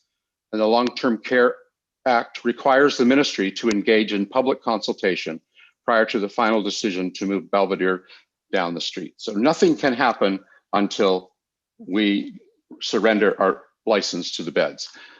And just in addition to that, I think this has been forwarded to, I know at least Jason has this. On June the 30th, the West Prairie Sound Health Center passed a motion in support of this at taking on the license for the long-term care beds at the West Prairie Sound Health Center. They've agreed to this, and nothing can happen. The planning process is underway, but nothing can literally happen until the province receives our surrender of these licenses, which is what we're asking tonight. 2 municipalities have already supported this resolution, McDougall and McKellar. We're the 3rd. Tomorrow night is Prairie Sound, we hope, and on we go. Any questions? Art, you referred to 8 municipalities. What are those 8 municipalities? Well, there's 2 that are out. There's two that are outside of the West Prairie Sound District, Monteith and McMurch, I think it is. I'm not familiar with them that much, but they're outside of the West Prairie Sound limits, technically. So that's 9. Well, they're considered one, actually. They're grouped as one municipality in terms of how we represent them. Okay. Councillor Osborne. Thank you, Mayor. So Art, good job on this. Pretty complex. When you mentioned the surrender of the management of beds to the province. The license. The license for the management, yes. Yes. If we were to surrender that and the campus of care that West Prairie Sound has applied for a license for did not happen, what would be the repercussion of that? Would we ever be able to retain the existing license at Yes, Belvedere? We would? yes, we can So withdraw. we have that backstop. Absolutely, that's part of the Long-Term Care Act. It gives us that Okay. ability. Great. So That's it's a all fail-safe kind of situation. Good. That's all I had. Thank you. Any other comments? Just so it's understood as well, if I could just add, sorry, Mayor, just that this is just the first step in a long process. Yeah. Nothing will happen, the planning is underway, but it's going to take like several years before anything actually begins to happen in terms of construction. There's so many processes that have to happen. This is just the trigger to start those processes. Sorry. Councilor Fellner. Thank you, Mayor. I'm afraid I still think we're rushing this thing. I'm sort of looking at the resolution. We don't really know what the financial impact would be down the road, and I understand, Councilor Coles, that there's some work being done to that aspect now and some public consultation. I think what the board's done to date is wonderful, and I think the campus of care, I think, is a great idea. I can see a huge improvement over what we have to offer our seniors now if we went down this road.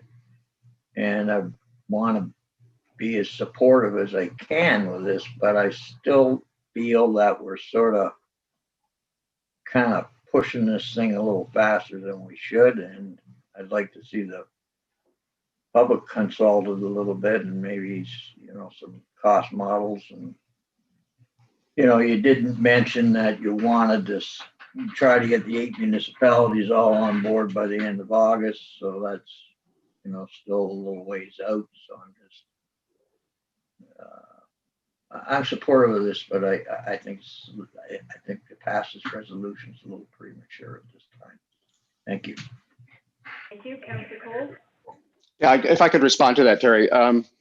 There's a couple of issues. One is the pandemic has put the provincial government in a very tight spot, and they need to react, and they need to react quickly to appease the public. There's an election called for next June, and that's probably the latest. So a lot of decisions have to be made before now and then, and I guess the old expression, strike while the iron's hot.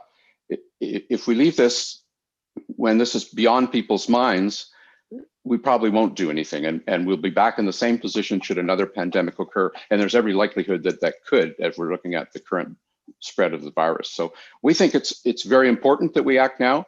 The Assistant Deputy Minister of Long-Term Care is supporting what we're doing. He's in fact sending us a letter to suggest that what we're doing is the right thing.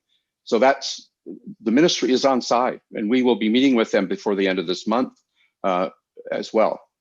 So the urgency is multifaceted, I guess you could say. It's just, if we leave this and we don't know what another government would do, because there's too much at stake here. They're going to blame, one government's going to blame another. So we feel it's important that we act now. As I've said, this is the trigger, and there's a whole process that has to follow this, which is the time, and nothing will happen for a couple of years. If we don't start now, it may never happen. Councilor Moffat. Thank you, Mayor. Just a question for Councillor Coles. Where is Lakeland in terms of this process? In agreement with, supporting? Where do we stand? Absolutely. They passed the same resolution that the West Prairie Sound Health Center passed in support of this. Their resolution was passed on June the 30th. Thank you. Councilor Felder, you still have your hand up? Oh, sorry, Mayor. All right. Councilor Osborne. Just one more quick comment to support what Art is trying to drive here. His term, strike while the iron's hot. The iron is hot because the pandemic has exposed the lackluster conditions in long-term care. the sharing of rooms, et cetera. And as a result, there's been like thousands of deaths in long-term care. And if we were to leave this and another government was to take over and the subject cools off and the pandemic's behind us, it could get lost as a priority for the province. This puts more pressure on upper levels of government to get something done now. I don't think we can afford to wait on this. We got to do it today. Thank you. Councillor Fellner. Thank you, Mayor. I think, as wonderful as that all is, the reality of it is the government's not going to change until next June. I don't think the future of the long-term care homes in Ontario is going to vanish from the public's mind in any foreseeable future, considering what just happened over the last year and a half. I think it's going to stay pretty much forefront for quite some time. To me, it's just doing some due diligence, making sure the I's are dotted, the T's are crossed. I'd love to see a letter of comfort from the deputy minister saying that if it all didn't work out, he'd give us our beds back. Well, that's, as I've said, Terry, we don't lose the beds. Yeah, but I'd like to see it, Well, it's in the act. It's in the act no itself. disrespect. Can I add something? Councillor Finson, yes, please do. So if we surrender the beds, Art, so does that mean that you're absolutely guaranteeing the hospital gets those beds, or can it go to a private company? The province has assured us they will not go to a private company, and that if would it in writing? They've assured you in writing that they will. That's the letter of comfort that they have on the way to us. I sent them. I have. And Donald Sanderson was in communication last week with the assistant deputy minister, and that's exactly what he told him. Yeah, I understand what he told him, but that doesn't help me because I've listened to lots of ministers talk about a lot of things, and I've seen nothing. So I'm just wondering if we have that in writing somewhere that we will not lose those beds to a private company, because that would be a catastrophe. Or as my granddaughter would say, can we let Councillor Finson complete her comment, please? Yeah, I just think that if we don't have that guarantee in writing and it goes to a private company, that would be a really, really bad thing for all of us. I just don't think that that's what we want. I think we do want the hospital to be a big part of it, and I don't believe it unless it's in writing. I mean, I know you say that someone said that it's all going to be fine and we're guaranteed, but I don't believe it until I see it, that it's a guarantee. Wait till this is, please. Anyway, that's all I had to say is I'm worried. Okay, Councillor Finson, thank you. And I do need to point out that the Campus of Care was approved in North Bay and did go to Sienna Care, which is the new name for Leisure World private sector nursing homes. So that is a risk at this stage. Councillor Cole? Yes, the Campus of Care in North Bay was under the works for 5 years and was just announced by the Premier. It's nothing new. It's been under works for 5 years. We have the ability, this is in the Long-Term Care Act, and that's as solid as it gets when it comes to writing. We have the ability, if we see this going the wrong direction, to withdraw our surrender of the license. We have no interest in seeing this go to private. If you can imagine a private company coming in and working on the same site as Lakeland, which is not for profit, that's just not compatible. The likelihood of that is just so slim, and we've been assured by the ministry that that will not happen. But we can withdraw. If that's the risk, and we see the risk appearing, we can withdraw our surrender. That's in the Long-Term Care Act. I'm going to speak a little bit here because I've spent a fair amount of time talking to Donald Sanderson and to MPP Miller about it. I am ecstatic about the Campus of Care concept. I think it would enhance our township, our community of West Parry Sound. I think it's what our senior community needs, ranging from aging in place to very heavy-duty long-term care in a progressive setting.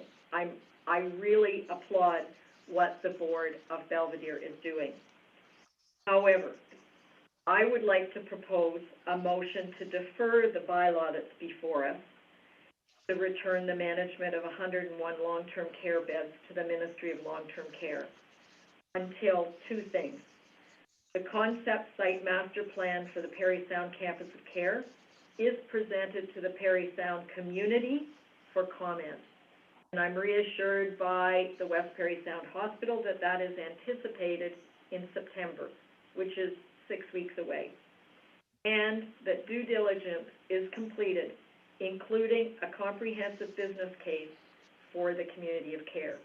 I want to see this bylaw passed, but I want to see the due diligence, and I want to see things like the letter from Brian Pollard, who's the ADM. I believe that the board chair of the West Parry Sound Hospital has stated the same thing, that he'd like to see, Kevin Fuchs would like to see these things in writing. In my opinion, a 6-week delay is not going to change the window of opportunity, but it will help us communicate with the broader public. Public consultation doesn't just mean letters to the patients and the families of the residents of Belvedere. It means opening it up for public consultation. But I don't see that being productive until the site master plan can be shown to people. So I would like to propose that we defer the bylaw until those two things are in place. I will make that motion, and I need a seconder in order to make that amendment. A motion to defer. Councillor Fellner, will you? I'll second that motion. Okay. So we have a comment coming from Councillor Cole. Yes, I can't see it in front of me right now. I just wanted to read you the note. Oh, here it is. This is the resolution from the West Parry Sound Health Center. That the board supports in principle the consideration of 8 municipal councils, names them, responsible for operating Belvedere Heights, that they surrender approval to manage 101 beds, and that operation of those beds be transferred to the West Parry Sound Health Center and Lakeland Long-Term Care. This consideration is requested by the Board of Belvedere Heights as a necessary step in understanding municipal participation expectations for the future delivery of long-term care in West Parry Sound. Our municipal partners will take this decision autonomously, and the Board of the West Parry Sound commits to working with them if requested to fully understand and evaluate the implications of this transfer. The Board of the West Parry Sound Health Center awaits completion of the site master plan evaluation. The final plan will begin deliberatively and consultatively to help determine, in addition to long-term care, the best possible uses of the West Parry Sound Health Center. So what they're saying is they support what we're doing, and there's the bylaw before us tonight it's a little bit about the camps of care, but it's really about surrendering the license. The surrendering of the license is, and we know categorically that the Belvedere fits on the West Parry Sound Health site. There's 32 acres. We know, we've seen the diagrams. What else fits there is another issue. We can't even start this process until we surrender. We can't even talk about it. It's hardly even worthwhile. I can tell you, if we don't approve this, I'm going to be very disappointed. I've communicated to you people more than any other member of the Belvedere board has communicated to their councils, and they're already approving them. So maybe I've made a mistake in informing you. I'm very disappointed. Councillor Osborne. Thank you, Mayor. So, Councillor Coles, you've mentioned that the Act stipulates that if you surrender your license for however it's termed, that there is a safety net. That's correct. For that to be returned should the campus of care not proceed. To Belvedere. Does that act, yes, does that safety net, that return of the license, go to the Board of Belvedere? Does it automatically revert to that board that was operating prior to the surrender? That's correct, because we're the ones who are surrendering it. Right. Yes. So what more does council need when you've got that guarantee in the act? That's better than a letter from a deputy minister. It's in the act. And, Absolutely. And Councillor Coles has stressed that on many occasions. Why are we banging our heads against the wall? He knows what's going on here. We need to trust Councillor Coles in his assessment and the safety net that applies. And like he says, until the proper number of municipalities, I believe he said 5, Councillor Coles? 5, that's correct. Pass this bylaw, nothing's going to happen. It could die on the order paper. So it's a no-brainer. I'm sorry. Thank you. Can I ask a question? Sure. I'm just going to read section 306 and 307 of the Long-Term Care Act, which talks about the transferring and the 5-year term. It's absolutely clear that if you surrender the licenses and they decide to close the beds, that you can change your mind. I am not comfortable without some legal advice that this 5-year term also refers when a license is transferred, not about closure. So that's in 106 bracket D under section 105 of the Long-Term Care Act. And I believe we need some clear legal opinions on how to interpret it.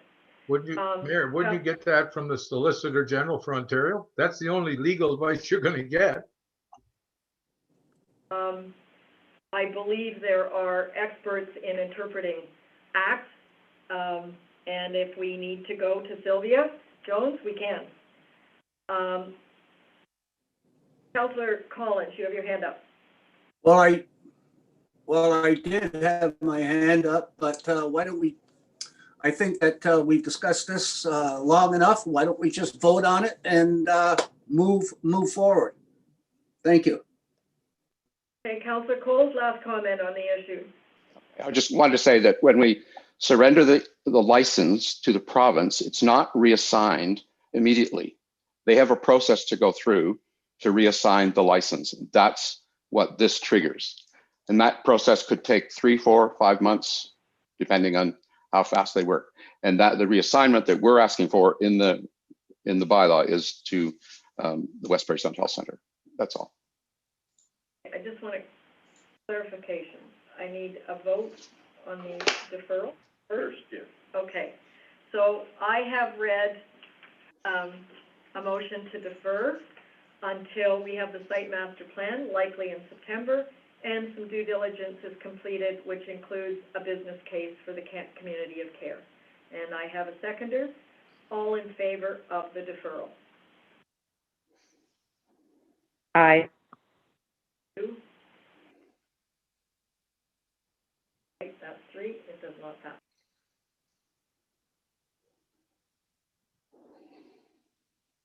Okay, so we have a motion for the bylaw, and I'd like a recorded vote, please.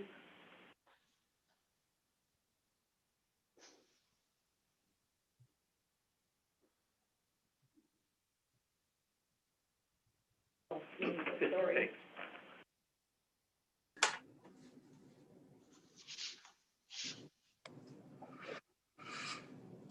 Just to clarify, this is the motion to enact the bylaw. Which is surrendering the 101 beds. So, that's correct. So can I ask a question? Sure. The deferral was defeated.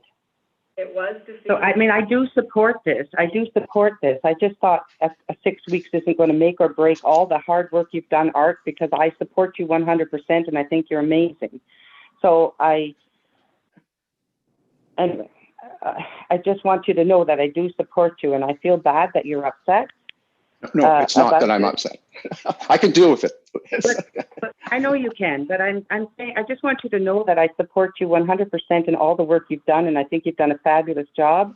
I was just concerned about certain things, and I just didn't think 6 weeks was going to make or break the whole project, and that's the way you made it sound, and I'm sorry for that. But anyway, go ahead. I'm sorry. And I think I too support the campus of care, but want to see the due diligence, but it will not proceed. Councillor Fellner.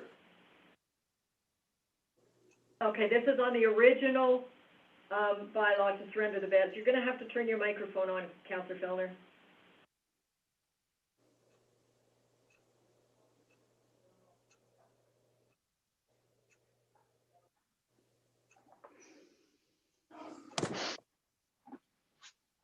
I can't hear you, Councillor Fellner. I'm on the wrong screen. I got on the right screen now. Mark, again, I think you've done a spectacular job. I just not in a position to support this at this time, Nate. That's a no. With, Correct, the no, Councillor Fellner? Yes, Councillor Osborne.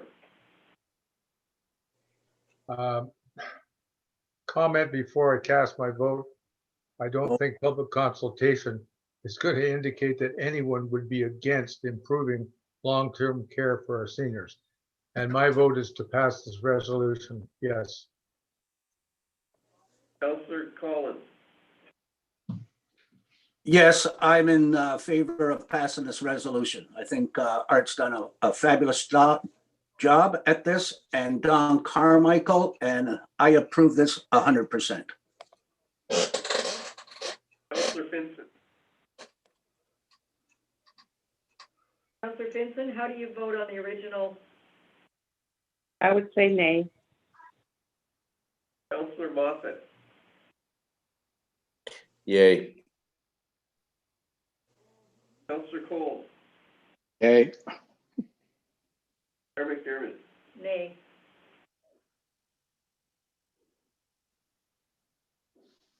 So the original, bylaw does pass, and I do want to, it's carried. I want to, compliment Art and the Belvedere Board for getting going on the campus of care. I think it's an outstanding proposal, and I hope that we can remain in control of the beds, and I hope we can see these letters immediately from the Deputy, Brian Pollard. it'll be forwarded as soon as we have them.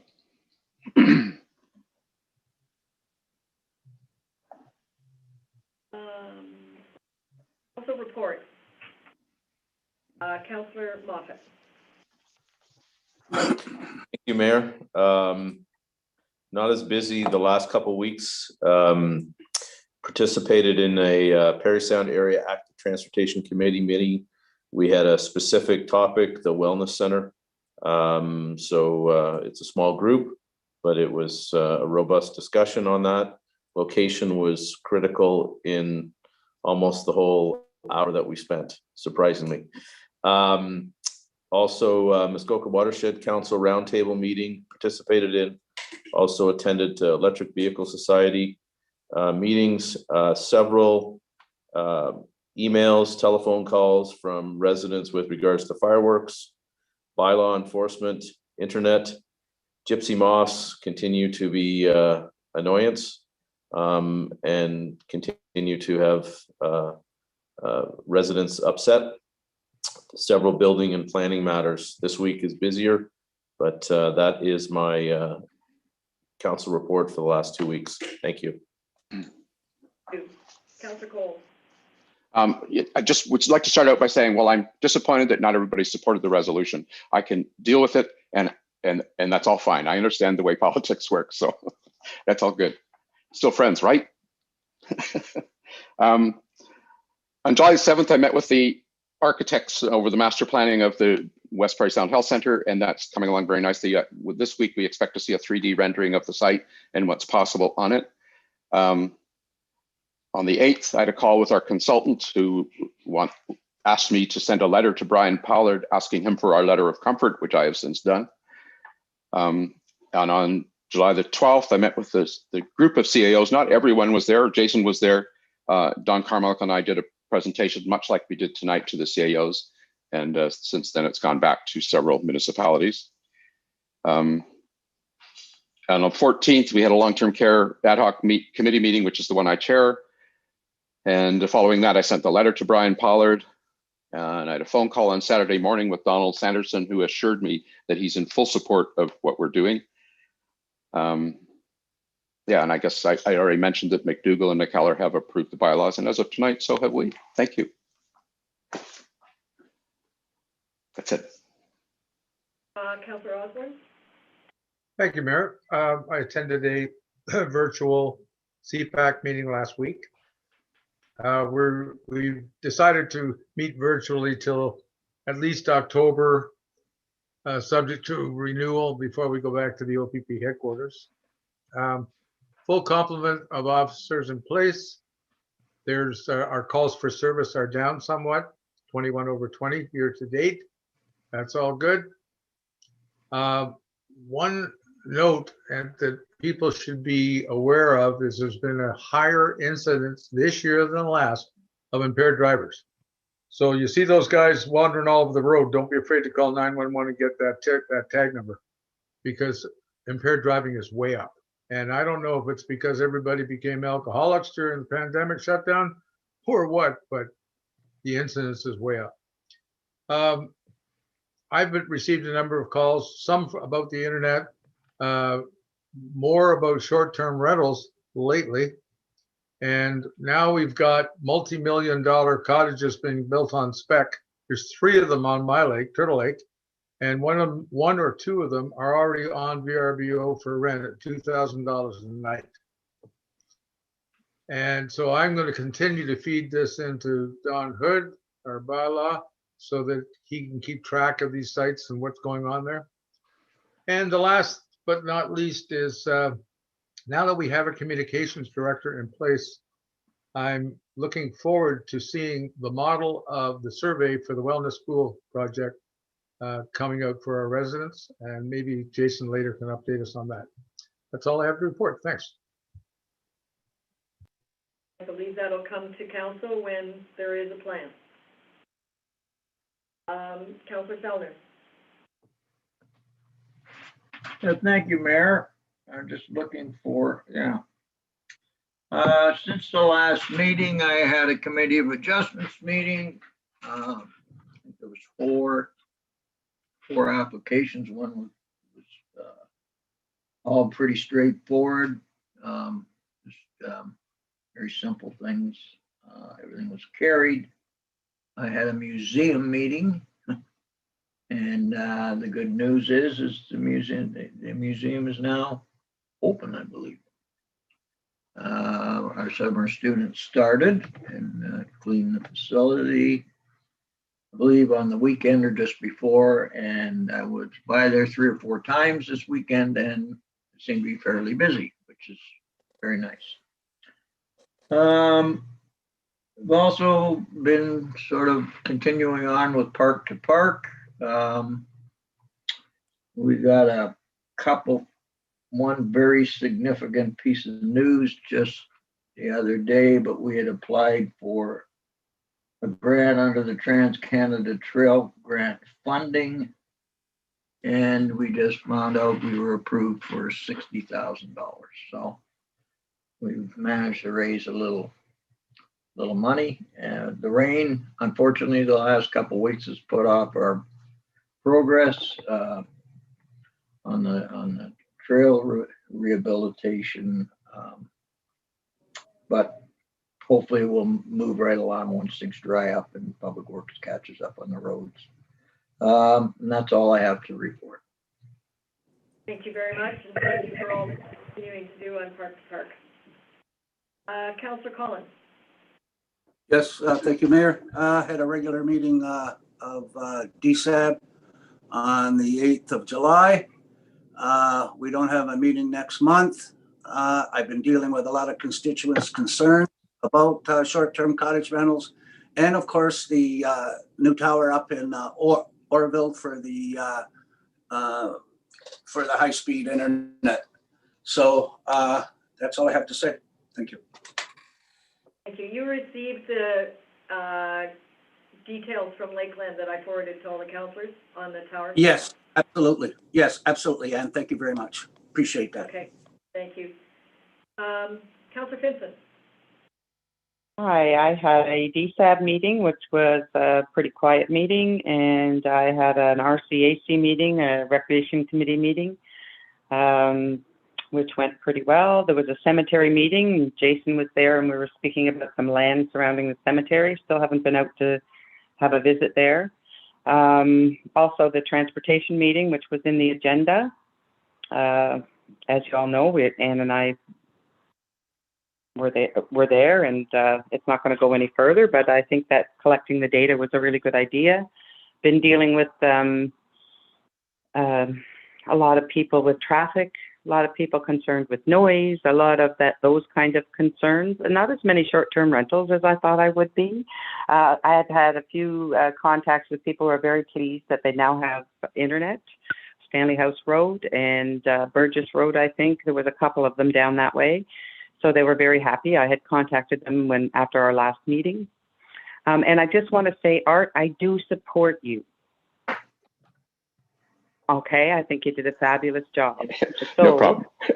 I want you to know that it was just a delay. I'm scared because my brother is in long-term care that is privately owned, and it's not a nice story. So that's all I have to say about that. I do support you.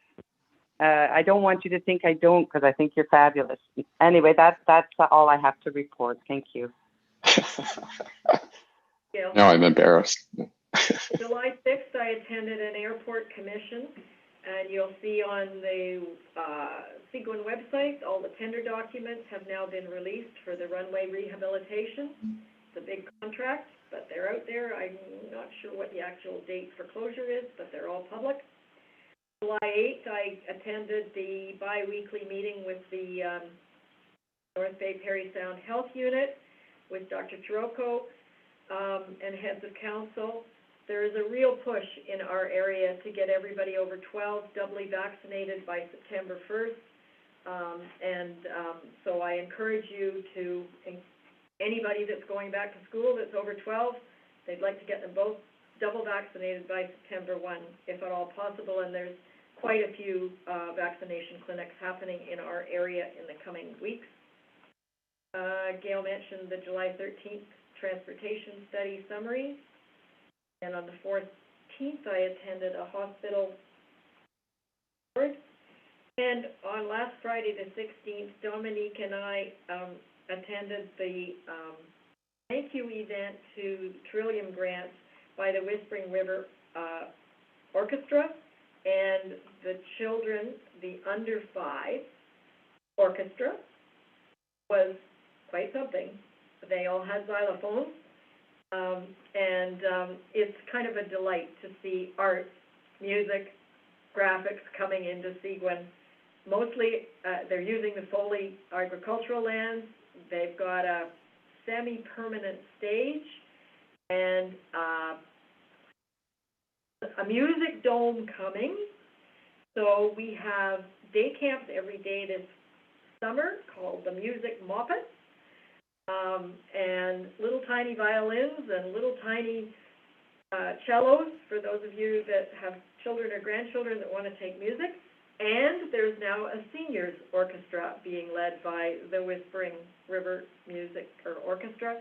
So it's really quite something what's come out of almost nothing, and it's a delight to see.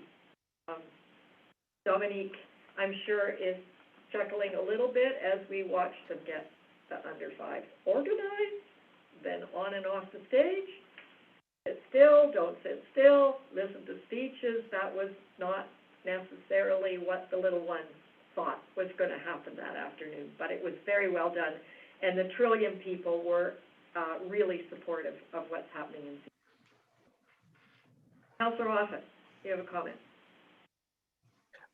I just had a question in terms of the COVID data. Is it not being released anymore? I haven't seen it. I forward whatever I get from Jamie. Yeah. So, yeah, I just noticed there seems to be a bit of a gap, but that was all. I sent the schedule of vaccination clinics over to Dominique to put on the website, but if Jamie doesn't get anything from Dr. Chirocco, he doesn't forward it to the mayors, and if I don't get anything from Jamie, I don't have anything to forward. Yep. So, yeah, whatever I get, no, no, that's fine. I just saw that it looked like it stopped, so I just wanted to follow up. I wasn't pointing any figures. I just wanted to make sure that it was still available when it was available. So thank you. Yep. It is, but it's a forwarding thing. Jason, do you have anything to add as CAO? Okay, so we need a resolution to correspondence. And close. So I have a motion that the Council of the Corporation of the Township of Seguin does hereby receive the correspondence as presented on the agenda and the addendum for the July 19th, 2021 meeting of Council. Could I have a motion from Councillor Finson? I so move. Thank you, and seconded by Councillor Moffat. I'll second that motion, Mayor. Do you have a comment on this motion, Councillor Osborne? No, I'll wait, sorry. All in favor? Aye. Thank you. So I have a motion that the Council of the Corporation of the Township of Seguin does hereby proceed to a closed meeting at 6:40 p.m. in order to address matters pertaining to litigation or potential litigation, including matters before the administrative tribunals affecting the municipality or local board, and those relate to 15 and 124A Maplehurst Road, and personal matters about identifiable individuals, including municipal or local board employees under human resources matters. Could I have a motion from Councillor Cole So move. and seconded by Councillor Osborne? I'll second that, Mayor. I would like to request a 5-minute recess before close. We've been over 2 hours. Okay, we can do that. Could we vote on this motion first, please? Yes, second? Okay, all in favor of moving into closed? It is 6:41 now. Can we be back? 6:46. Can we be back at 6:46, please?